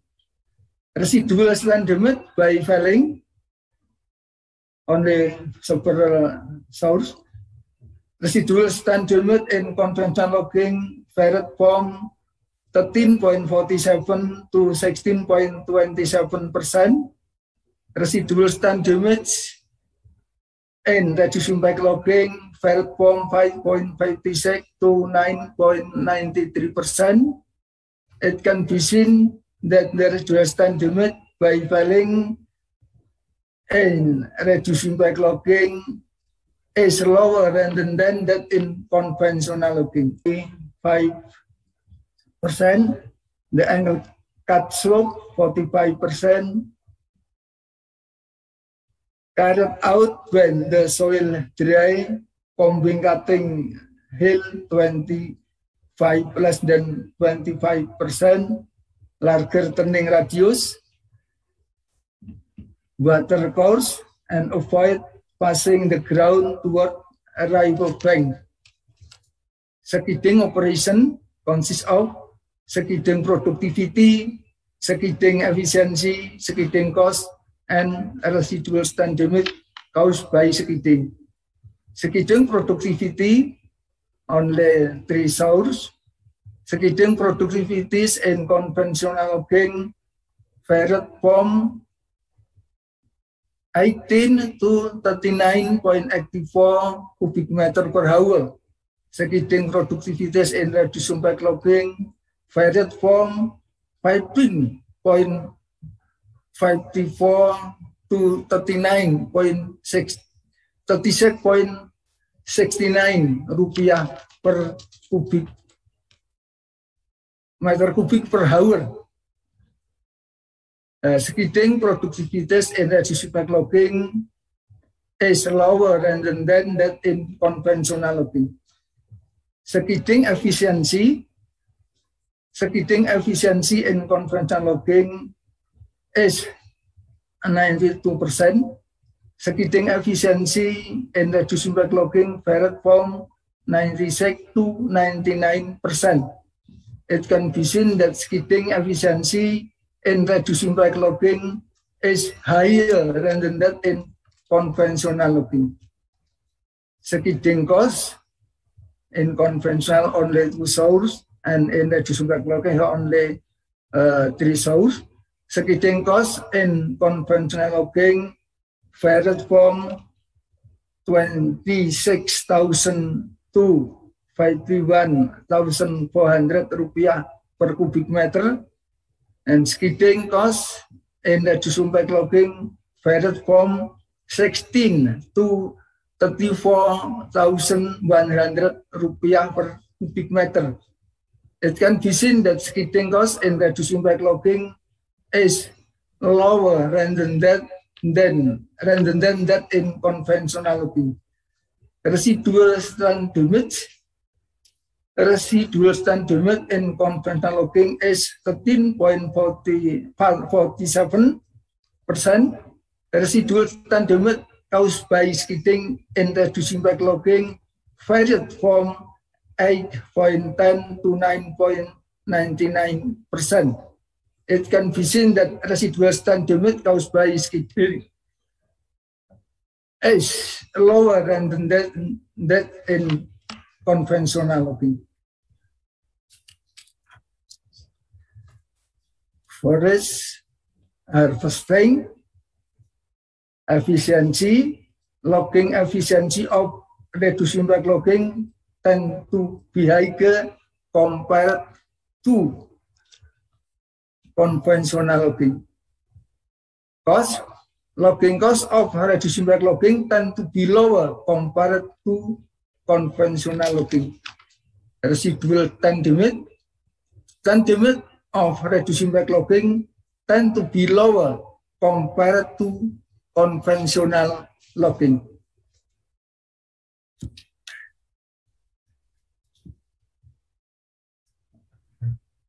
For this harvesting to say emission, causing decrease in carbon storage by 22 to 60%. The rate of CO2 emission is influenced by the intensity of logging, conventional logging, reducing back logging, and the speed of macromass and litter decomposition processes. The application of reducing back logging can reduce regeneration damage by 40%. Reducing back logging harvesting produce high quality of standing stand. Carbon storage in 0 to 10 years after harvesting, reducing back logging is 1.7 by conventional logging. Carbon storage in 10 to 30 years after logging, reducing back logging is 1.72 by conventional logging. Reducing back logging can potentially reduce 1 to 7 ton per hectare per year.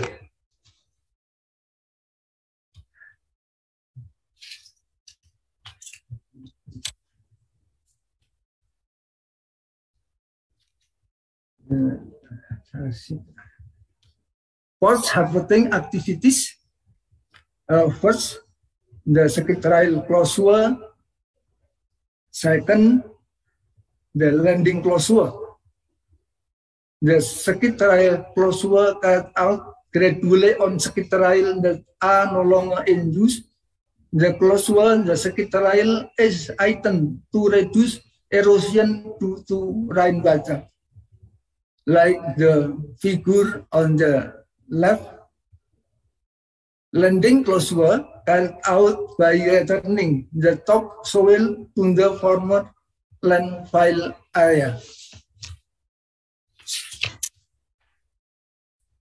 Occupational safety and health. Occupational safety and health is an understanding and effort to ensure wholeness and perfection both physically and spiritually.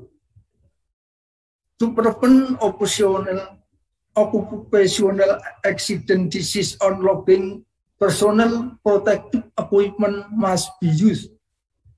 Personal protective equipment for logging activities consists of a head cap, ear protection from noise, glove, and field tools, like the figure on the left. Right. Conclusion. For the harvesting activities with reducing back logging method, which consists of felling and skidding, were carried out without causing significant disturbance to the log produce and the environment. The application of reducing back logging can increase the efficiency of timber harvesting and can reduce cost and residual stand damage. The efficiency of forest harvesting using conventional logging and reducing back logging were 60.42 to 84.20% and 75.30 to 91.41% respectively.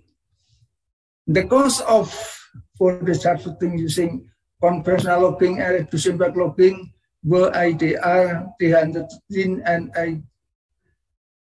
800 to IDR 510,000 and IDR 296,000 respectively.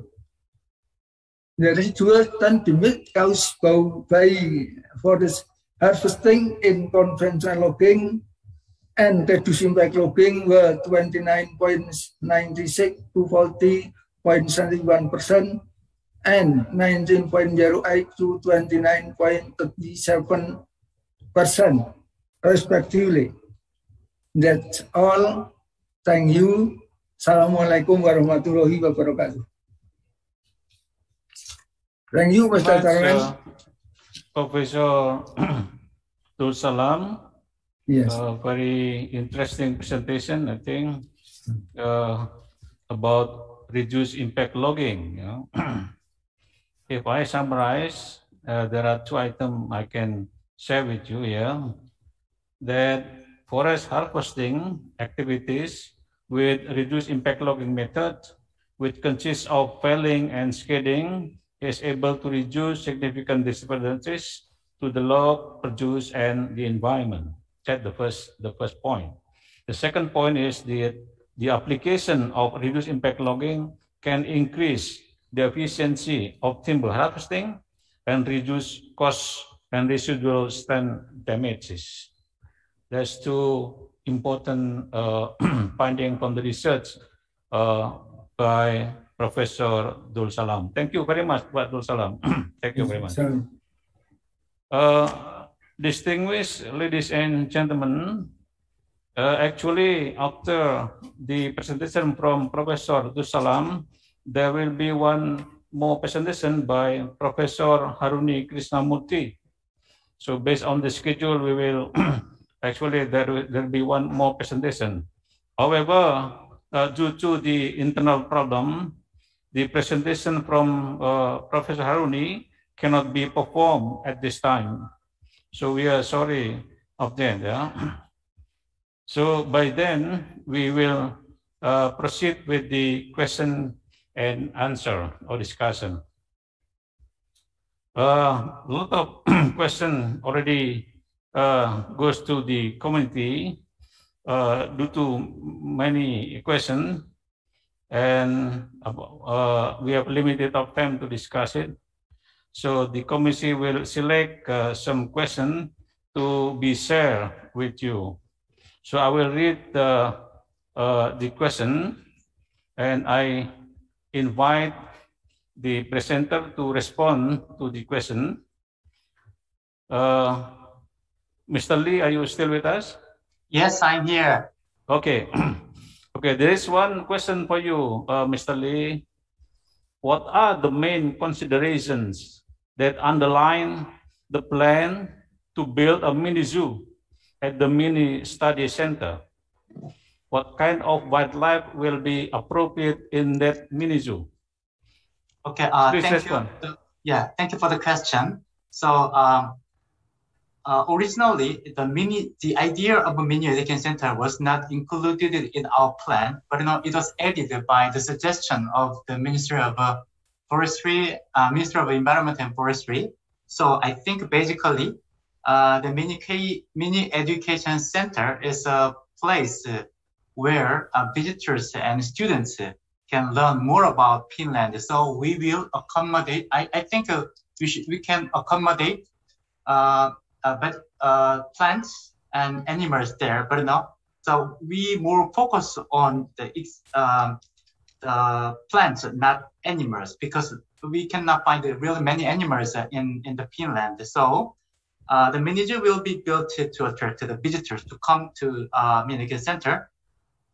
Anyway, we will consider animal welfare by calculating the number of animals according to the size of the mini zoo, and we will coordinate with the BECA SDA Jambi for this initiative. So this is still an idea. So we don't have any yet kind of detailed engineering plan. So in making the plan, so we will consult with the local authorities and the research agencies.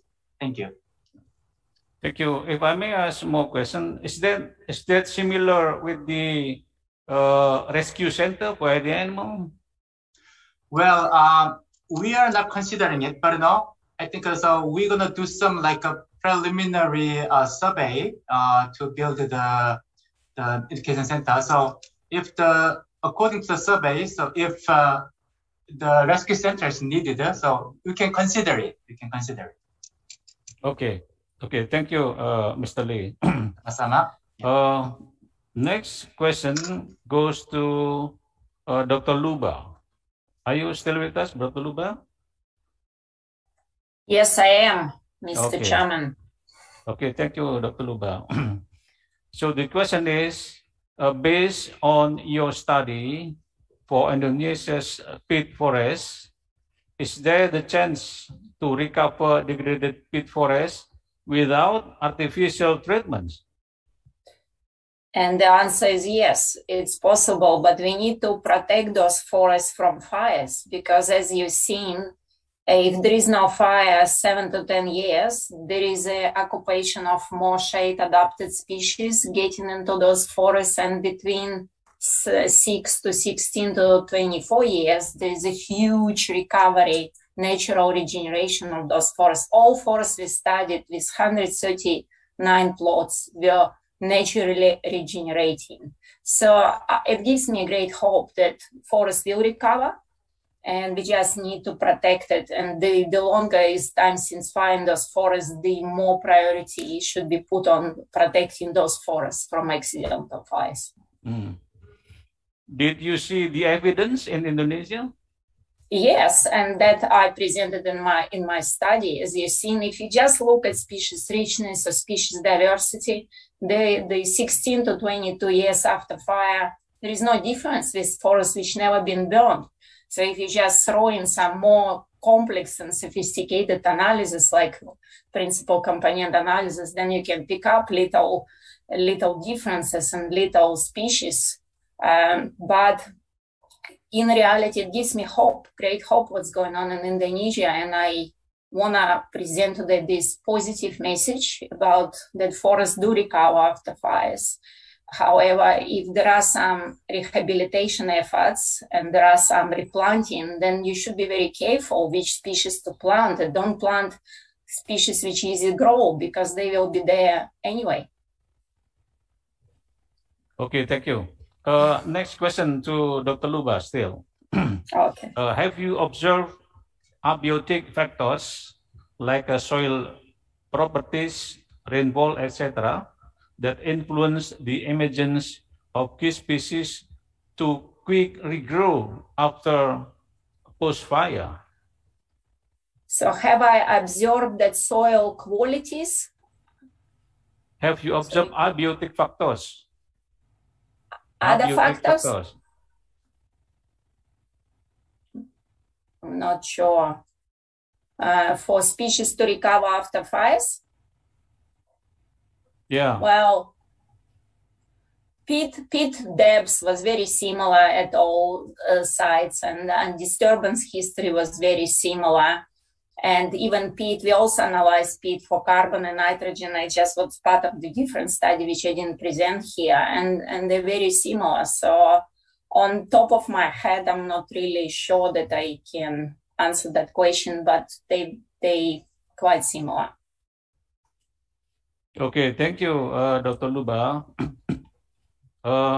The next question goes to the Professor Hairil Anwar, please. Are you still with us, Pak Anwar, Pak Hairil? Yes, I am. Okay. Yeah. Okay, this is a question from audience. Indonesia's peatland contains 17 until 19% of global peatland carbon pool. Mm-hmm. This is potential to generate income from selling the carbon stock. Is there any mechanism internationally adopted for the trading of carbon stock? So we are talking about carbon stock here, but Hairil, not the additional carbon. Okay. Please, Pak. Yeah.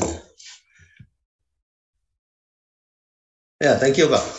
Very good questions, but a bit difficult to answer because the mechanism is not really yet on the ground. Yeah, that's the exact answer. Yeah, but I think there are some initiatives, been developing, to see the possibility of, say, selling this carbon stock in peat, in peatland. Yeah, I think the real mechanism is not really on the ground yet. We are waiting for that. Yeah. Okay, I think that's the answer.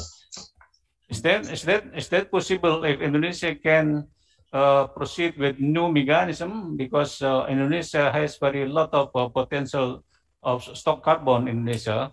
For instance, in conservation area, there's also use of carbon stock, but there is no respect yet from international to what we call to buy the stock of carbon, right? What's your comment, Pak? Yeah, I think talking about the possibility, there is, of course, possibilities there. Yeah. But as we see from 10 years ago, we saw some intentions from abroad to a way to say to do moratorium in the peatland management. Yeah, but the result is not really good enough, not really successful enough, bearing in mind that in international level, the price of carbon is still questions. Yeah, if you're talking about carbon in terms of CO2 per ton, the price is sometimes $5 per ton CO2. Sometimes it drops to only $1 per ton CO2. Yeah, so I would like to say that if the developed country really serious about the climate change from land use change factor field, then we have to put a good price. If the good price is already there, then we have the capability, say, to enforce many stakeholders in the field to not say ruin the peatland ecosystem, not cut, not burn, things like that.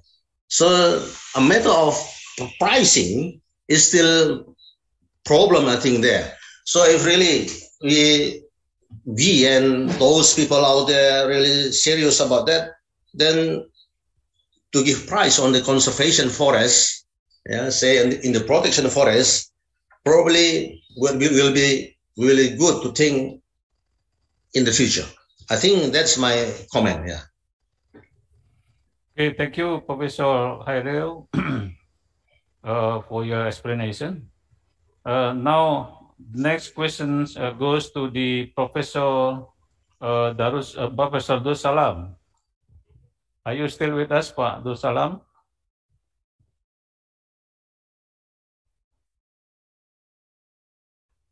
Pak Salam, are you still with us? Okay, yes.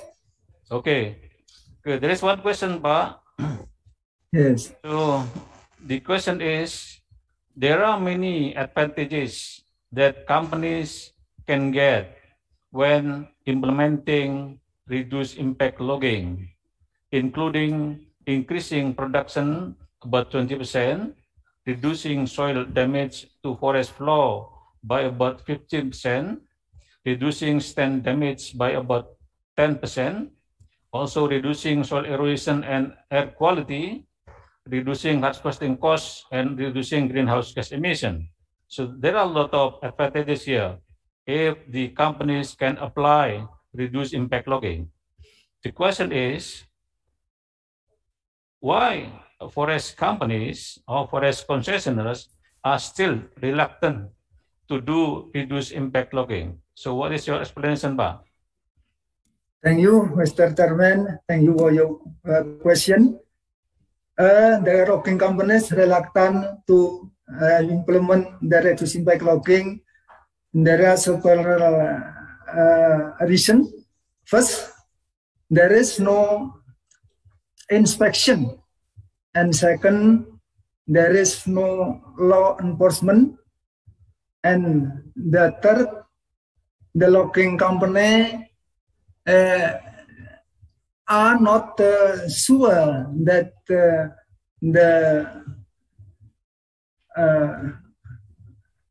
benefit will be obtained, and fourth, the logging companies to apply the rail is not convinced. I think that is the answer. Thank you, Mr. Chairman. Thank you, Professor Dul Salam. What do you think that to increase the implementation of reduced impact logging, and then the government should provide like an incentive policy to the concessionaire or to the companies? Yes, I think good idea that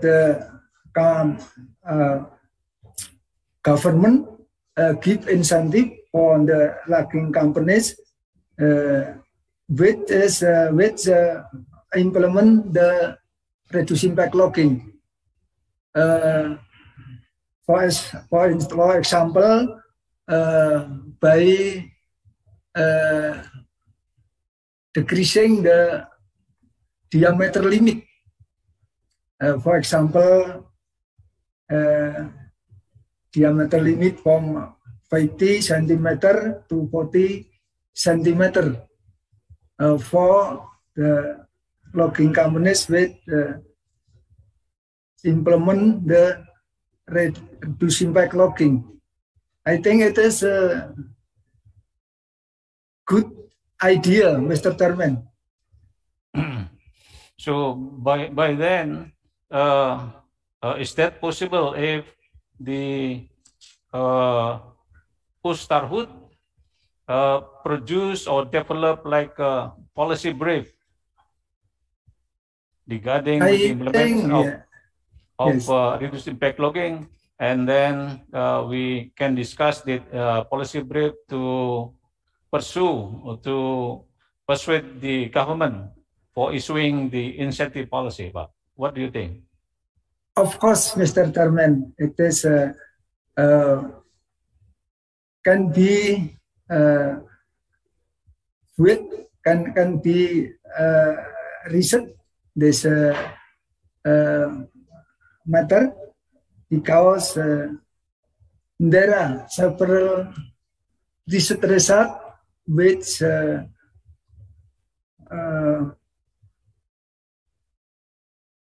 related to the reduced impact logging in the Pustarhut.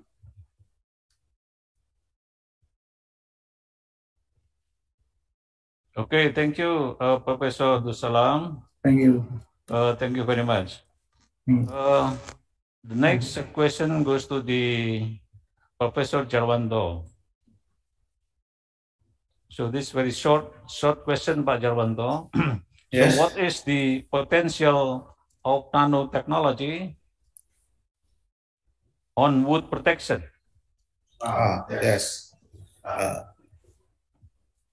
In general, nanotechnologies have the potential to affect all wood preservation field through the development of a new preservative with low toxicity, because we use a natural product here, and I believe this is high effectiveness because the particle size is more smaller. Then nanotechnologies can also wood protection on several parameters, such as penetration, it is more deeper, and the retention is more higher, and low leaching, because the small particle can fixate the cell wall and the tunnel vessel in the wood. So the leaching is lesser. I think that. Okay, thank you, Pak Jarwanto. You have another question here. Still for Pak Jarwanto. Yes. So what is the main reason for the use of nanosilica as a wood preservative? So what about the natural condition of wood that already contain high silica? Okay. As we know, wood degrading organisms doesn't like mine, so they doesn't like silica. So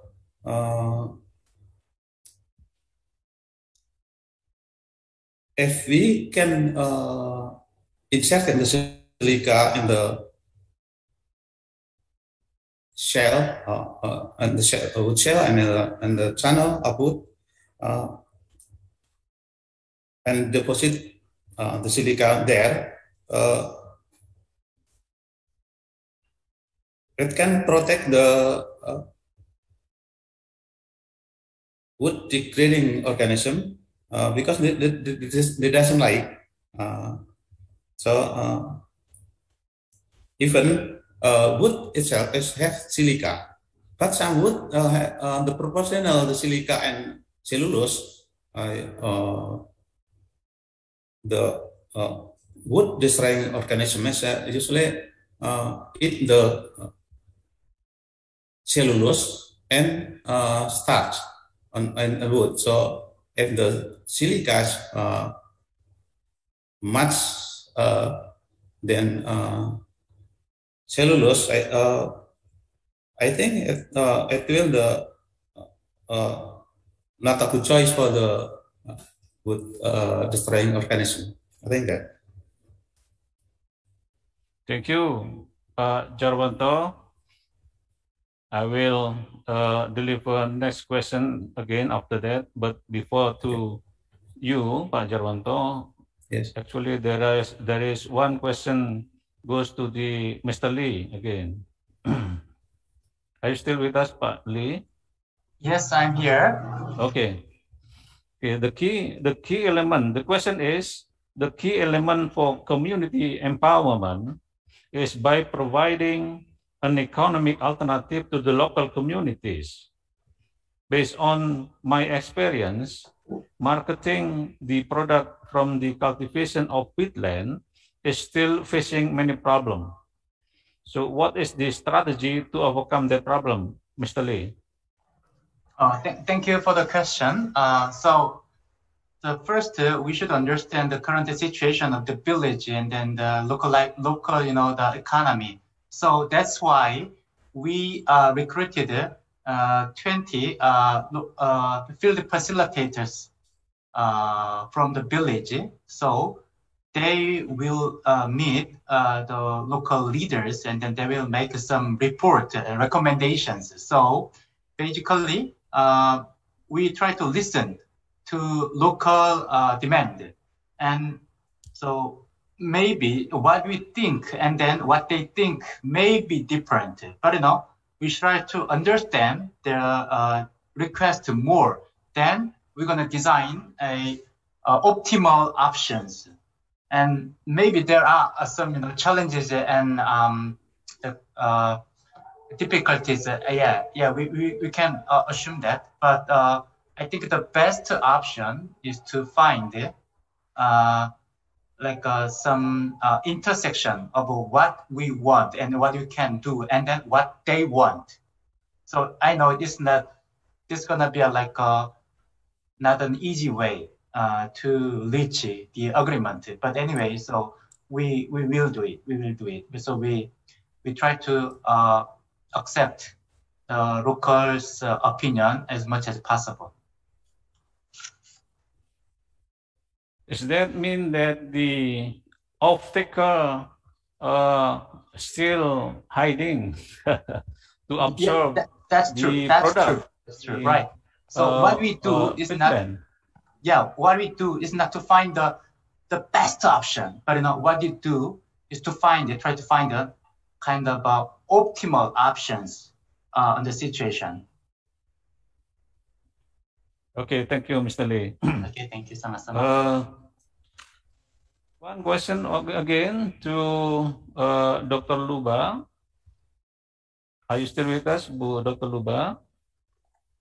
Yes, I am, Okay. Mr. Chairman. Okay. The question is, more or less 90% of peat swamp fire in Indonesia caused by human factor or human activities. Human utilize peat swamp forests for economic reasons. Empowerment and also education program have been conducted, but the result is not significant yet.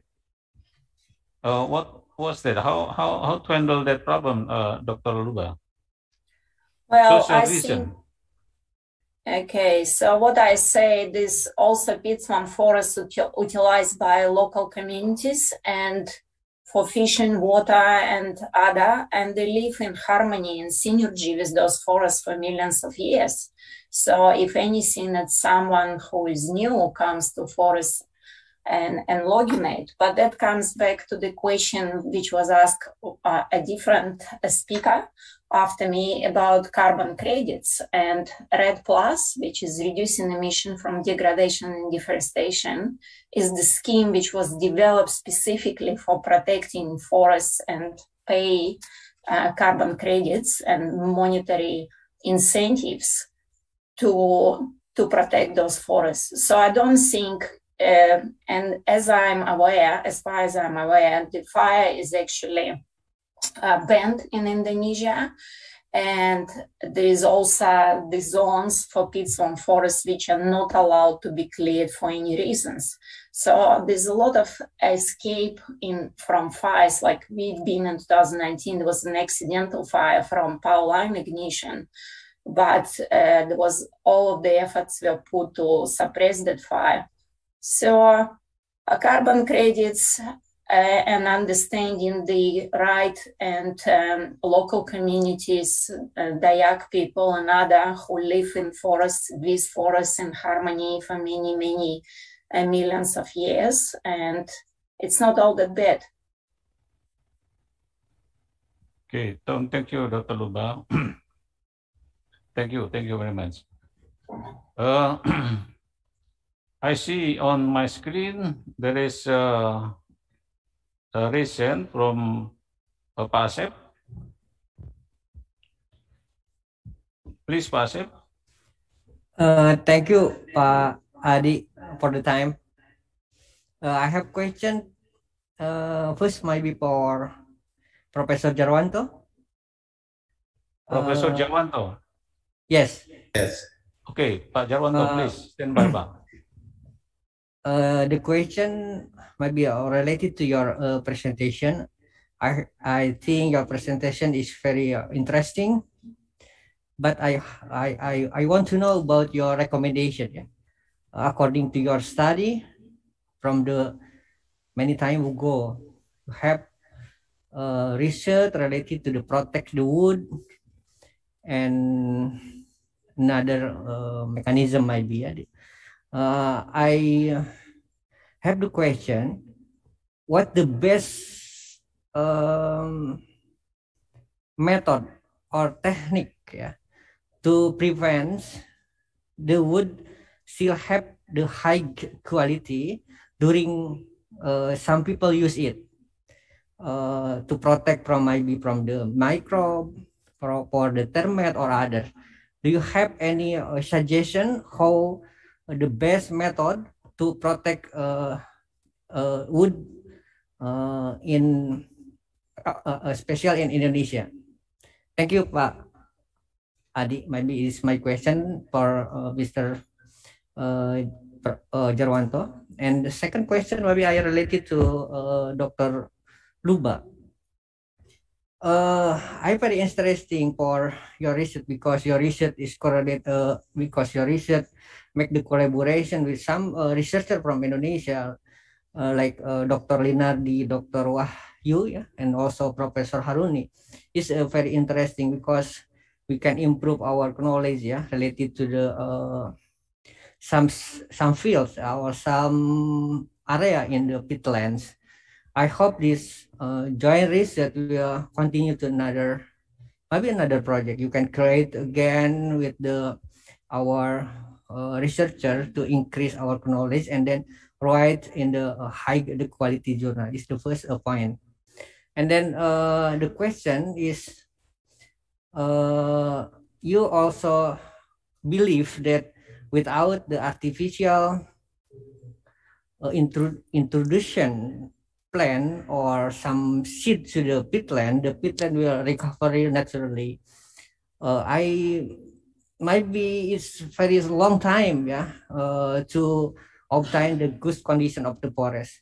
But I want to know about your knowledge or your experience in Indonesia, especially from the peatland in Indonesia. What the good technique or what the good method to make the recovery of the peatlands in Indonesia, because the peatland in Indonesia is very degraded land. So what the recommendation for our government to increase regeneration of the forest, especially in the peatlands? Thank you, maybe Pak Adi. I need clarification. Your second question goes to the Professor Dusalam. I think enough. I just have the question. Excuse me? Your first question goes to Dr. Professor Jarwanto, right? Yes, that's right. And the second one? The second one? For Dr. Ruba. Luba. Okay. Okay, Professor Jarwanto, can you get the question? Because I'm not so clear here. Okay. If I'm not mistaken, you asked me the best method to preserve wood while in service. Is that right? That's right. That's right. Okay. When I use the wood from the building construction, what the best method to protect? Actually, the best method is you preserve before you use it, because you utilize the wood. However, if the wood is already in service, like a building, some furniture, the name is not preservation, just maybe not very effective, but we can try it.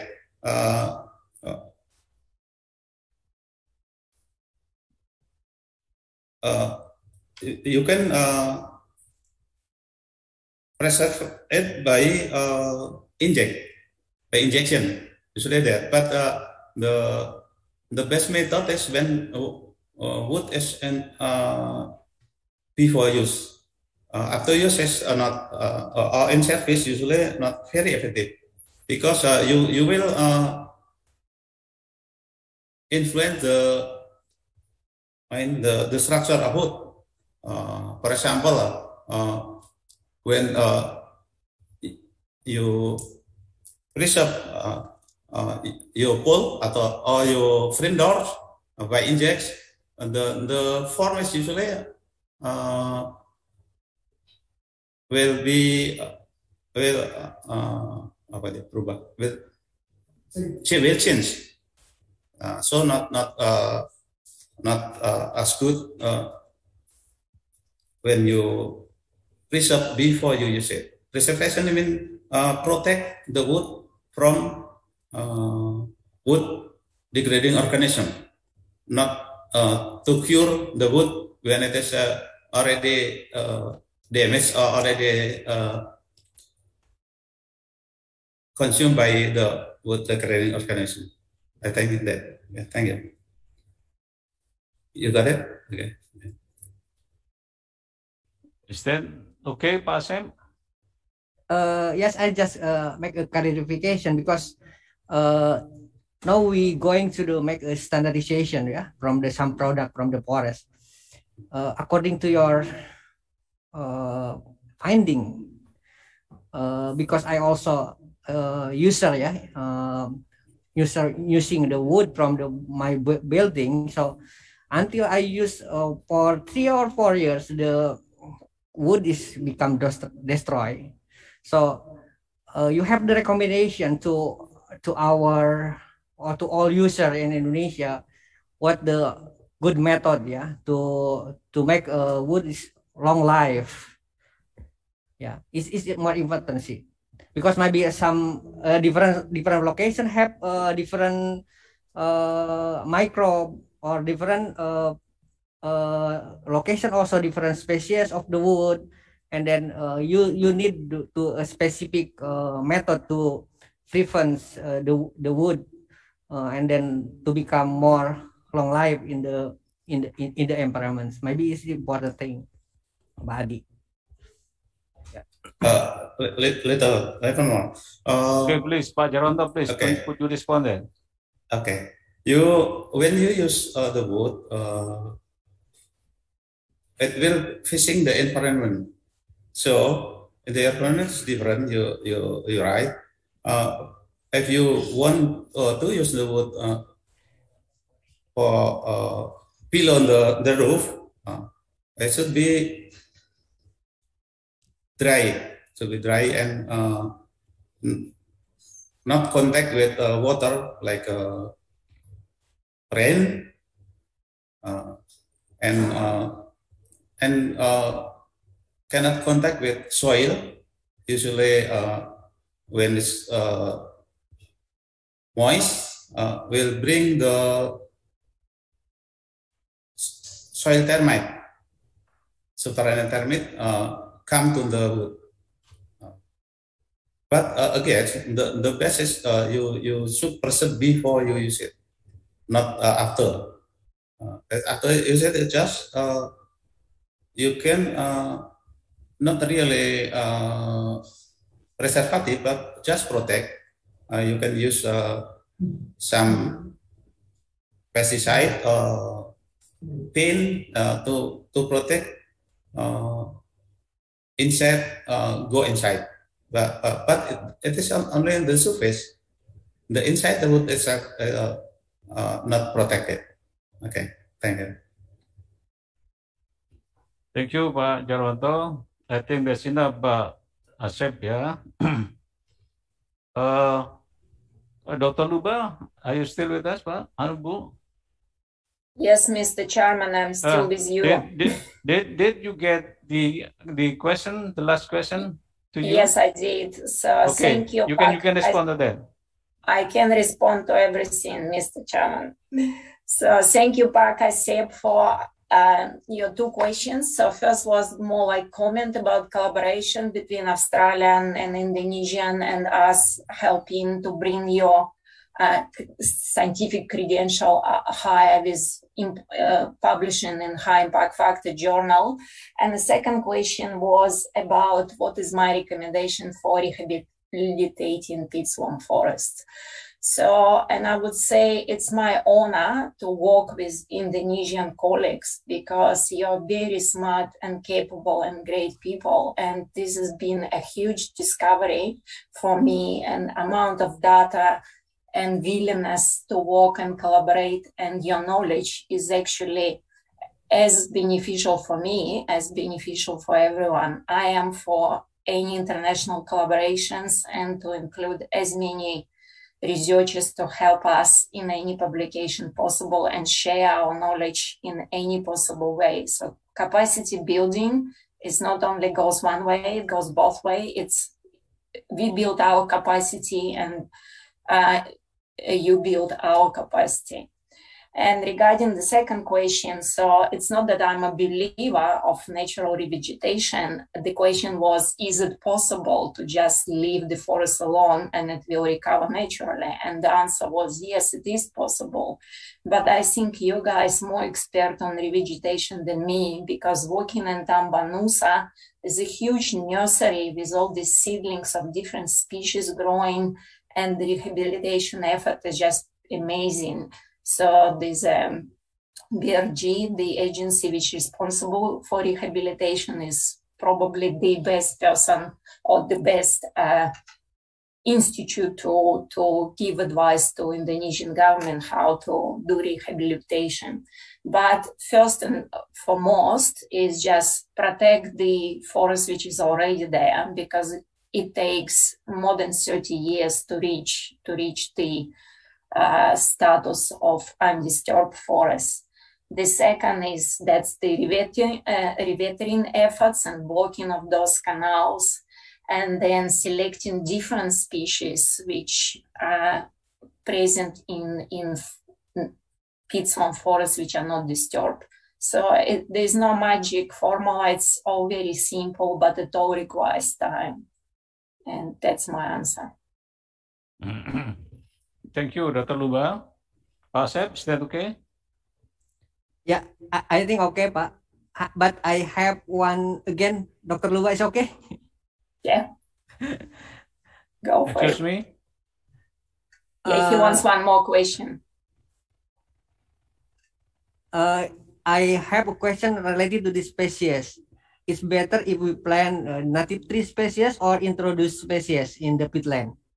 Dr. Or Luba? only native, and I believe that Marapat and Garungan, they are native as well, but there's no need to plant them, like make an effort to plant them, because there's such an easy and small wind dispersed seeds, they will recolonize everything anyway. So if they are easy to grow by themselves, let them grow, but plant these species which are much more difficult to find in recently or regenerating forests, but absolutely only native, no introduced species, no. Okay, thank you. It's clear for me. Thank you. Okay, thank you, Pak Asep. Thank you, Dr. Luba. So, ladies and gentlemen, I think we will proceed with the last presentation. What I said that Dr. or Professor Haruni is already here with us. So I will give the chance for Professor Haruni to present the presentation. And then we follow with the some question for Dr. Haruni, Professor Haruni, and then we come up with the closing session. Professor Haruni, are you ready?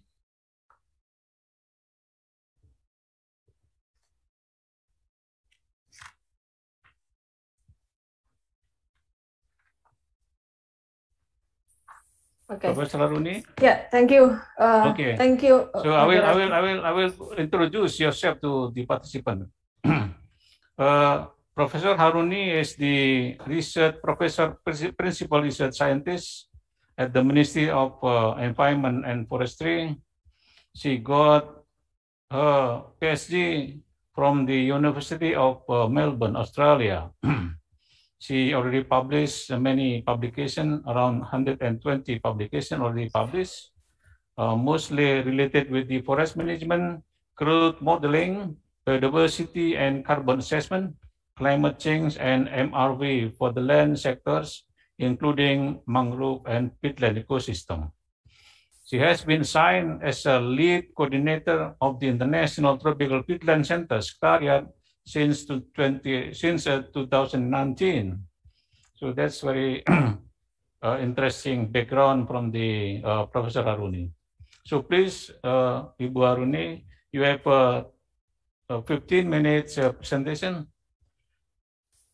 Okay. Now, it's yours, Pak Abu, please. Thank you, Moderator, Bapak Adi Susmianto, dear colleagues, speaker, and participants. Good morning and good afternoon to all of you.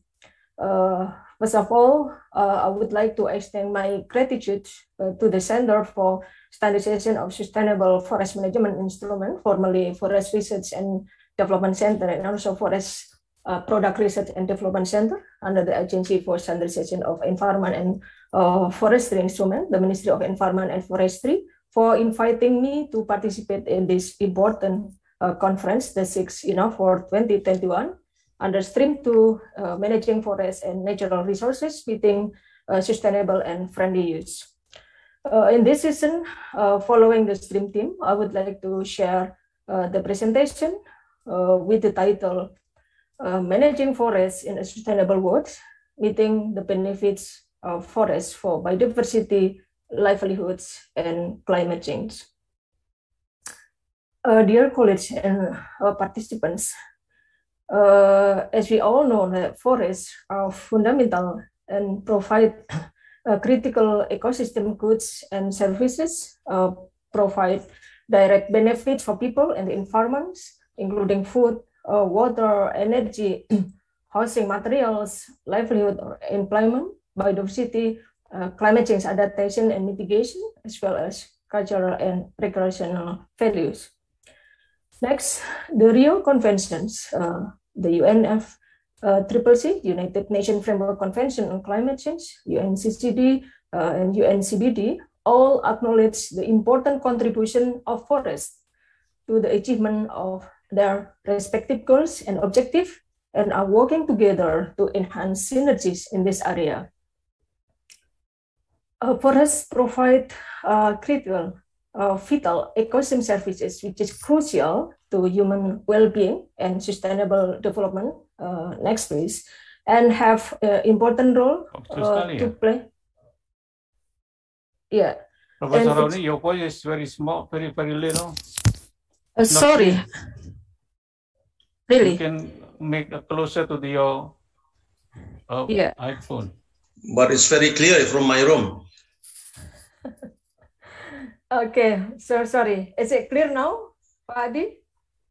Is everyone can hear my voice clearly? Okay, let me continue then. Forests provide vital ecosystem services, which is crucial to human well-being and sustainable development. And of course, we have an important role to play in achieving the sustainable development goals of the United Nations 2030 agenda. Here we can see how forests contributes to some goals of the SDGs. For example, goal number 1, no poverty. Number 2, zero hunger. Number 3, good health and well-being. 6 for clean water and sanitation. 7 for affordable and clean energy, industry, innovation, and infrastructure. Goals number 13, climate action. And goal number 14, for example, life below water. So from what we had learned from this SDG, move on please. It is an opportunity for the forest. Next, please. Next, please. Yeah, there is an opportunity for the forest that the real partnership for development, cooperating across governments, sectors, and disciplines.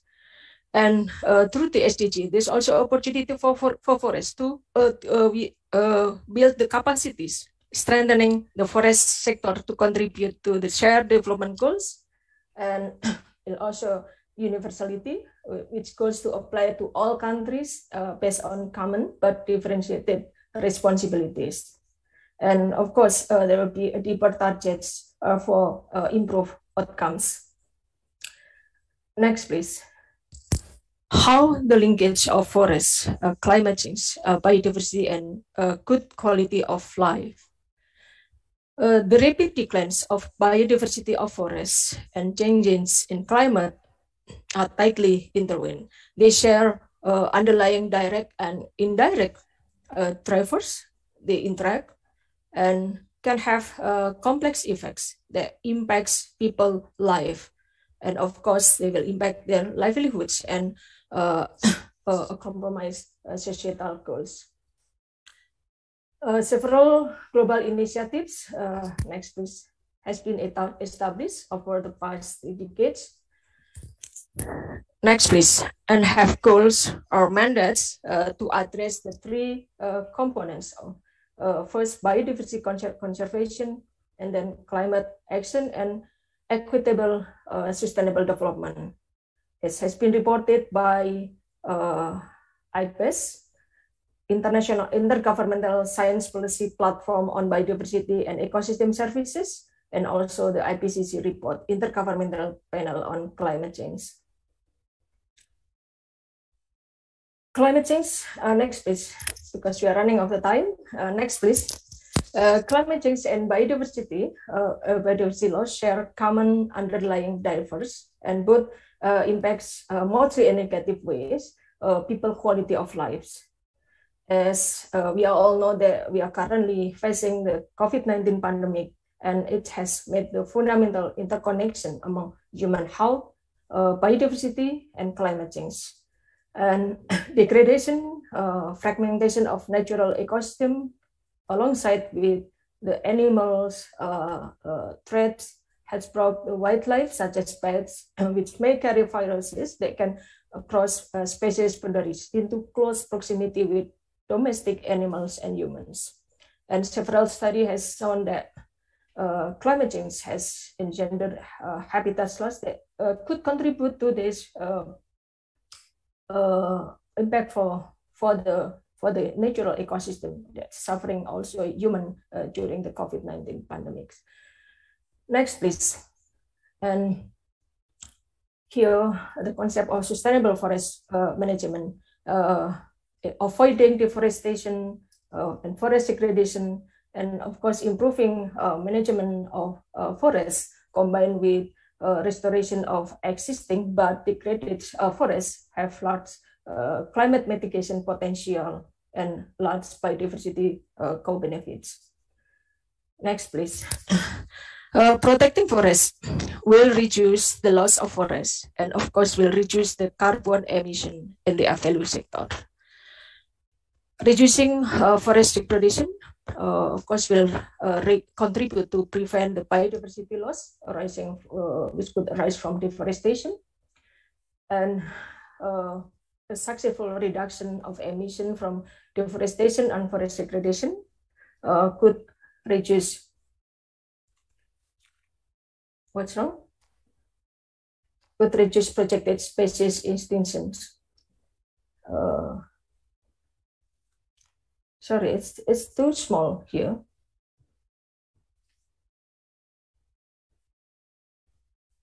Hello.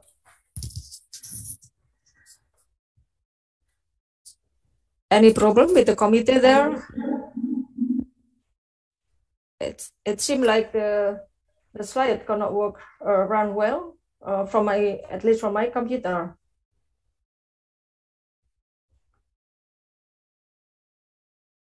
Can I continue?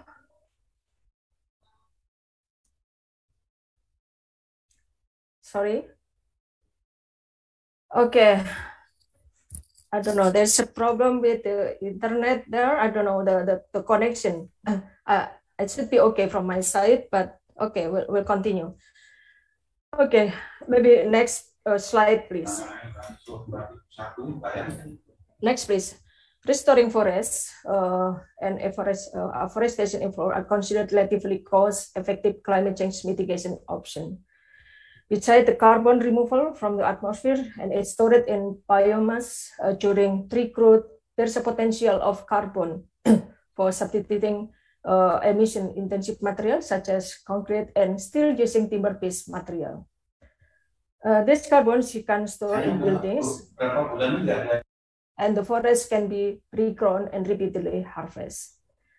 If it is successful in the long term, it will deliver substantial mitigation benefits. It may do so with the benefits to biodiversity in some situation. Next, for the forestry management practices, as we know that the forestry is typically focused on optimizing the efficiency of commodity production, mostly for wood, for timber, pulp, and food, but has been criticized for negative environmental impacts, such as depleting ecosystem carbon stock, as has been shown by so many studies. Through species selection and, of course, with appropriate management option during the good and harvesting, we can have the option to cut the carbon stock in biomass and other ecosystem carbon pools. And with additional large scope benefit is with the long-lived wood-based product to support the emission reduction. I think next we can move to how with the forest management in Indonesia. Here, maybe next slide, please. Next slide, please. Next slide, please. Next slide, please. Okay. Yeah, wait. Next slide, please. Is there any problem? Oh.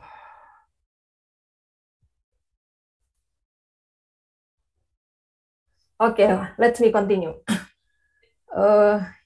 Yes, With the Indonesian forest management, now we have transformed from before we focus on timber products. Now in the current regimes, we also have we call it as a multiple purposes business license. With Indonesia, we call this as multi-usaha, and there is opportunity. There is opportunity to utilize the natural forest resource, not just for timber, but also non-timber forest product and ecosystem services, and for some other how we utilize the zone as well, both in production forest. And there is opportunity that we can optimize in utilizing the forest resource and focusing more on other timber products like non-timber forest products. We can utilize water flow services. We can utilize ecotourism, biodiversity, and give the opportunity for forest to recover, and they will enhance the carbon storage and sequestration. Next, please.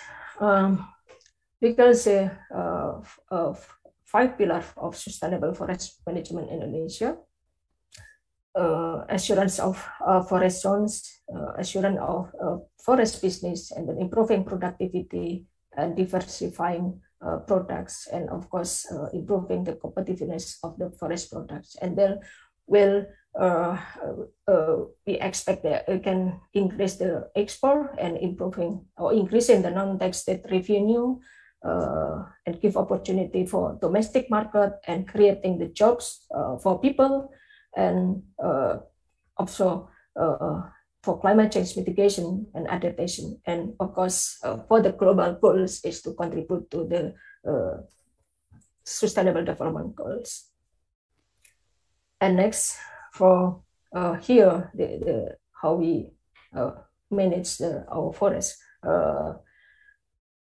integrating from upstream and downstreams. That will be the option now for how we can manage our forest as sustainable, so we can get the goals to achieve the biodiversity conservation, climate change mitigation and adaptation, and also improving the productivity to increase the economic revenue, but also creating the opportunity for people to get the job or improving their livelihoods. And next, I think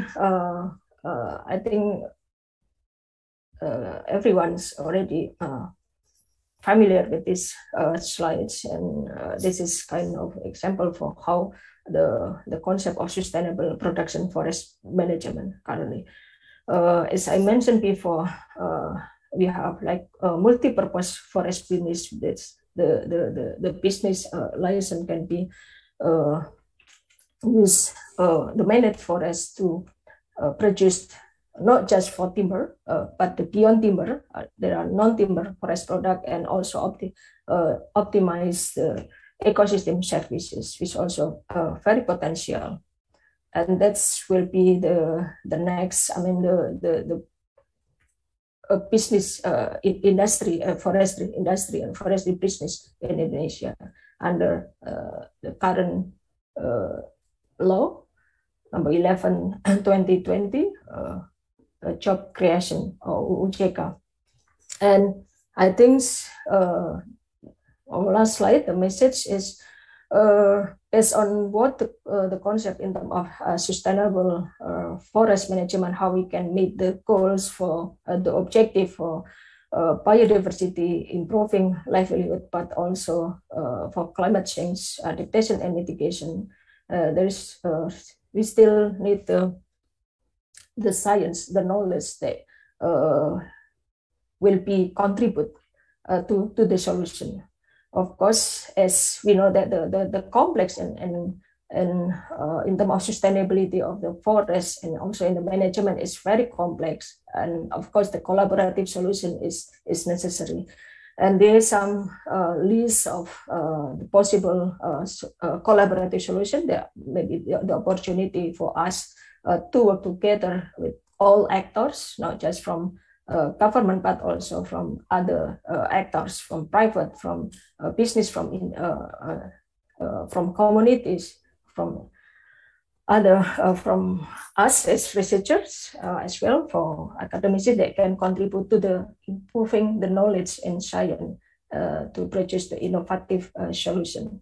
For example, as I mentioned before, that the forest, the landscape, the concept is not just for one purpose only, can be multi-purpose. So landscape management, how we can manage the lands sustainably, including forestry, agriculture, other land use, and sustainable and responsible forest management.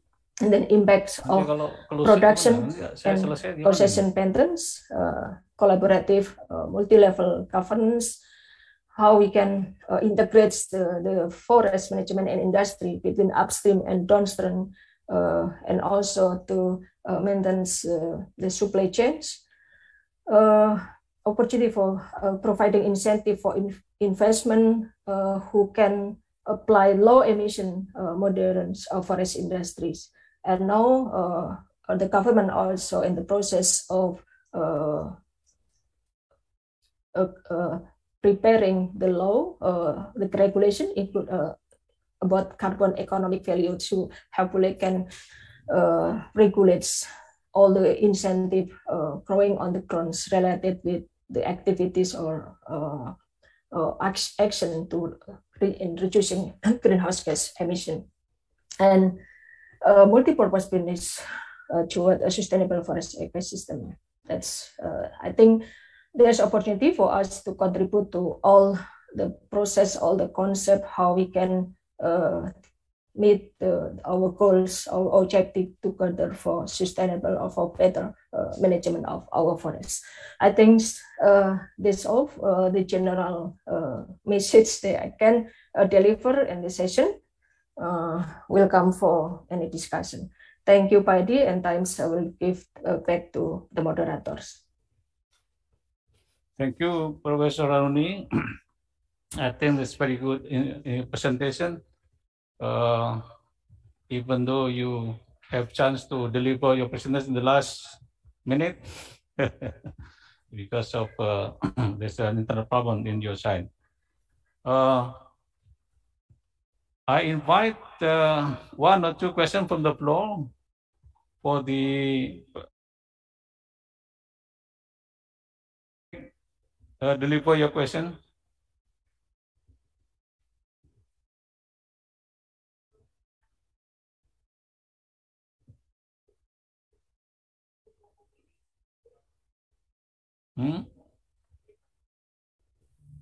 Halo, Assalamualaikum.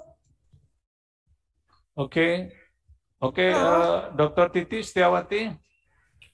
Okay, Pak Adi, thank you moderator. Okay, congratulations, congratulations Bu Haruni for the very nice presentation. This is a very interesting topic anyway. You are talking about the biodiversity and also in line with the climate change, and also talking about a bit about the investment, which is actually the sustainable financing mechanism as well. I'm just asking you, because I think you know very well about this scheme. Do you have any input so far so that the issue of biodiversity also get the same global attention as climate change? Especially, this is for the financial sustainability scheme program in the most of the forested country, because we know the loss of biodiversity is one of the causes of the climate change, and also vice versa, if we know. And then there are 5 pillars that talking about the forest and biodiversity as well.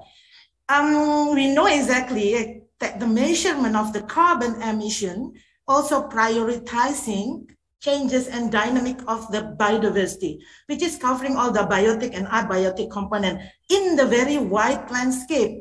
And then even this is across the borders, And we know exactly, we're aware that the global vision, we are moving toward the nature-based solution.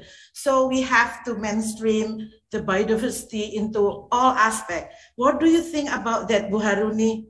Thank you very much, Pak Adi and Bu Haruni. Thank you. Okay, thank you, Bu Aruni. Please, you can respond, Bu Aruni.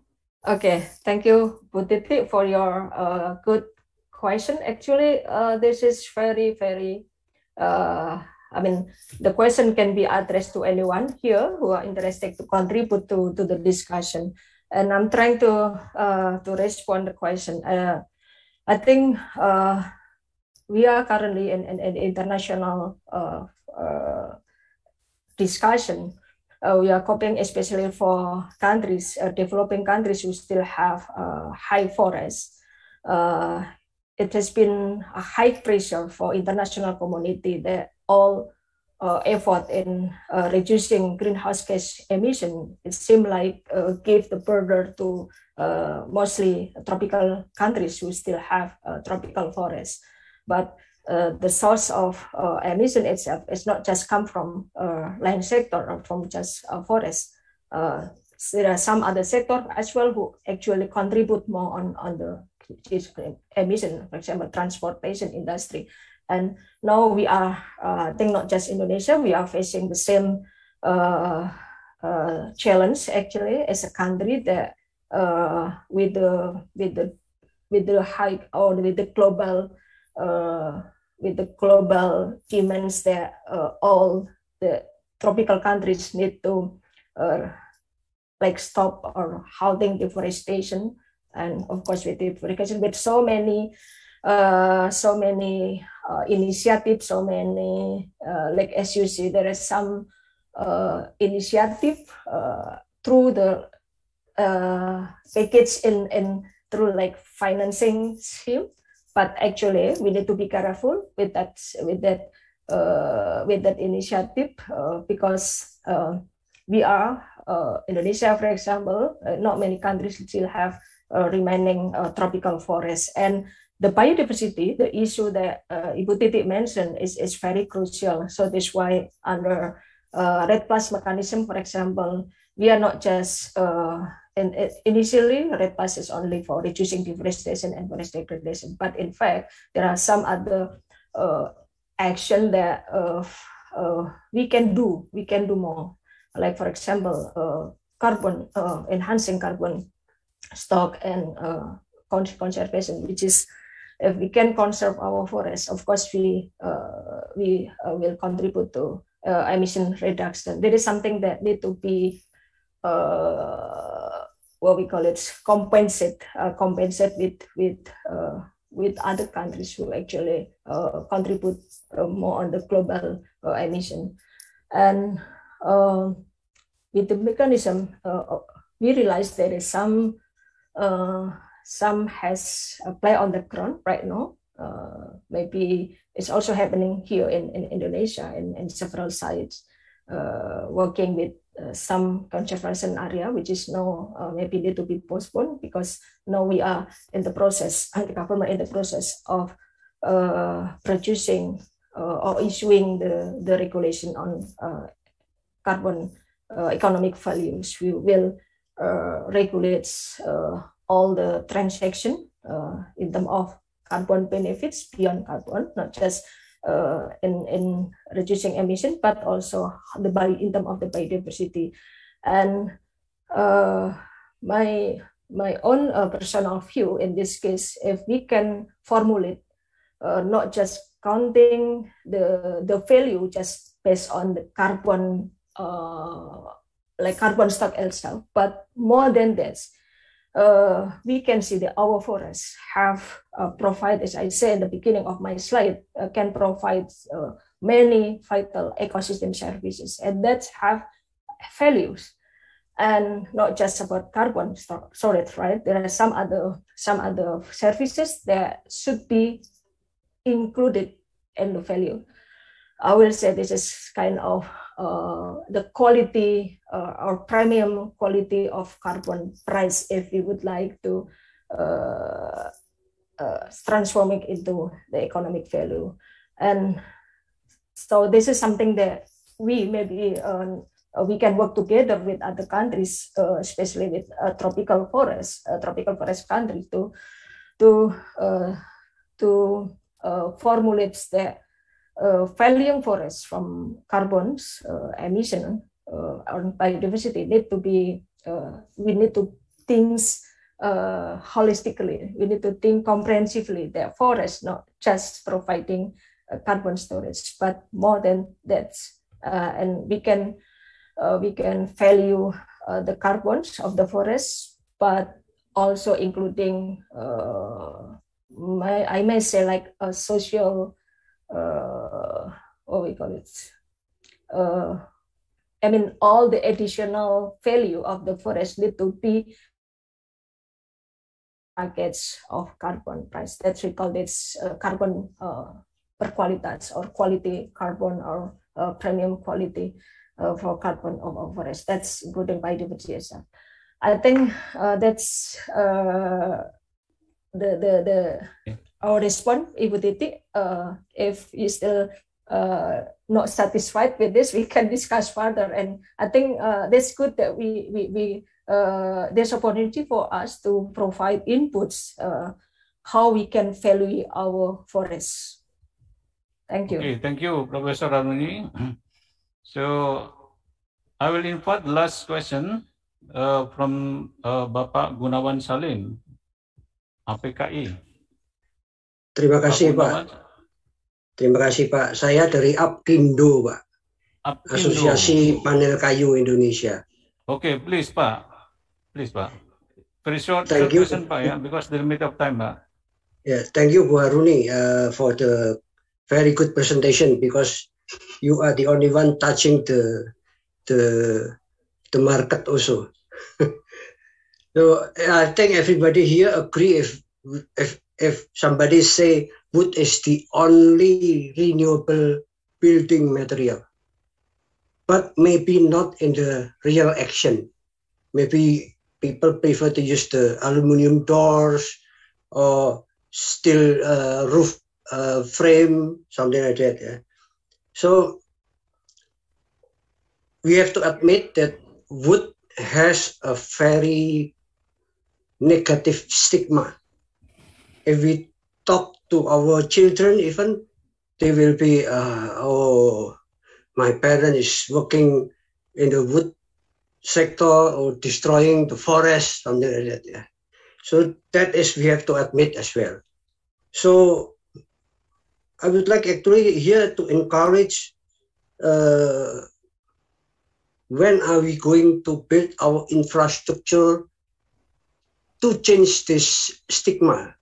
For instance, now in the world there is a system like life cycle analysis or carbon footprint that would make the wood position is better. Okay, but that's all. Thank you. Okay, thank you, Baruni. Please, you give your short response. Yeah, 1 minute. thank you.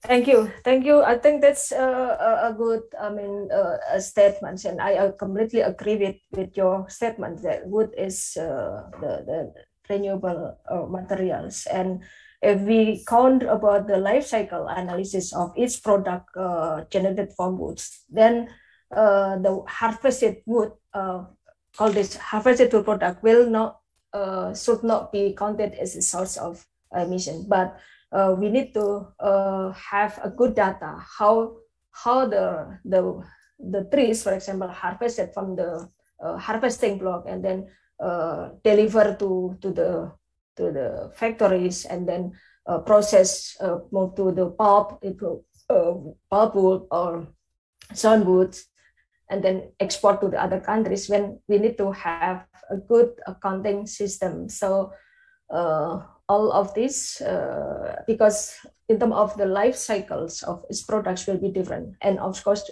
different species will have different age or different lifetimes. Peppers may have 3 or 5 years, and wood products generated from teak wood, for example, can have a lifetime about 80 or maybe 100 years, depending on the quality of woods. And they still store the carbon, right? And yes, I think, maybe this is the fact that because we are the source of wood in fact is lack of capacity. I mean, the raw material coming from wood, especially from natural forests, is decreasing. So that's why the concept of integrating between from within the industry, upstream to downstream, that's to maintain the sustainability of the forest business of forest industries. I think that's all, Pak Adi. And yeah. By then, I will end the discussion and also presentation because we already ran out the time. So before we closing the meeting, I may share some chairman note as a summary for our discussion today. First is that for the success of restoring peatland ecosystem, at least there are 4 main activities should be performed: well design of rewetting, acceleration of revegetation, community empowerment, and facilitate education to the local communities. Second, single and repeated fire cause compositional and structural changes for more than 20 years. Therefore, protecting peat swamp forests from fire becomes increasingly important.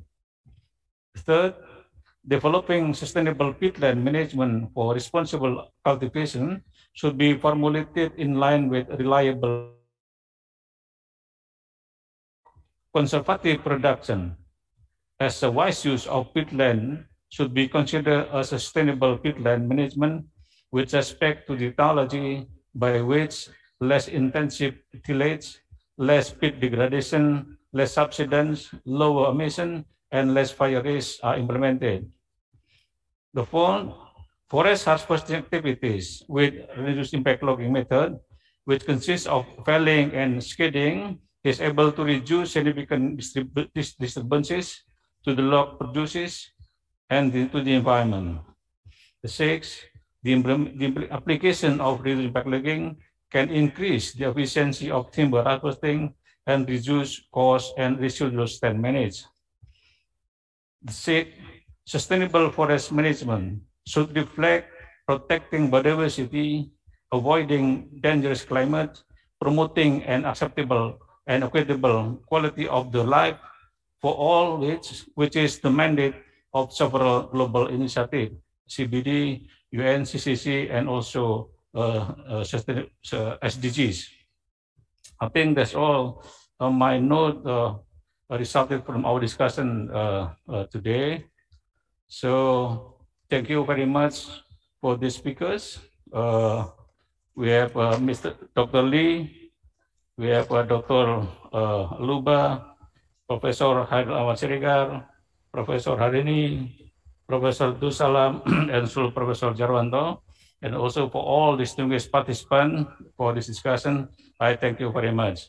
So by then, I will deliver next agenda to the Master Ceremony, Ibu Fatima Handayani. Please now, your floor, Bu, please.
Thank you, Pak Adi Susmianto. It is an honor to have you with us.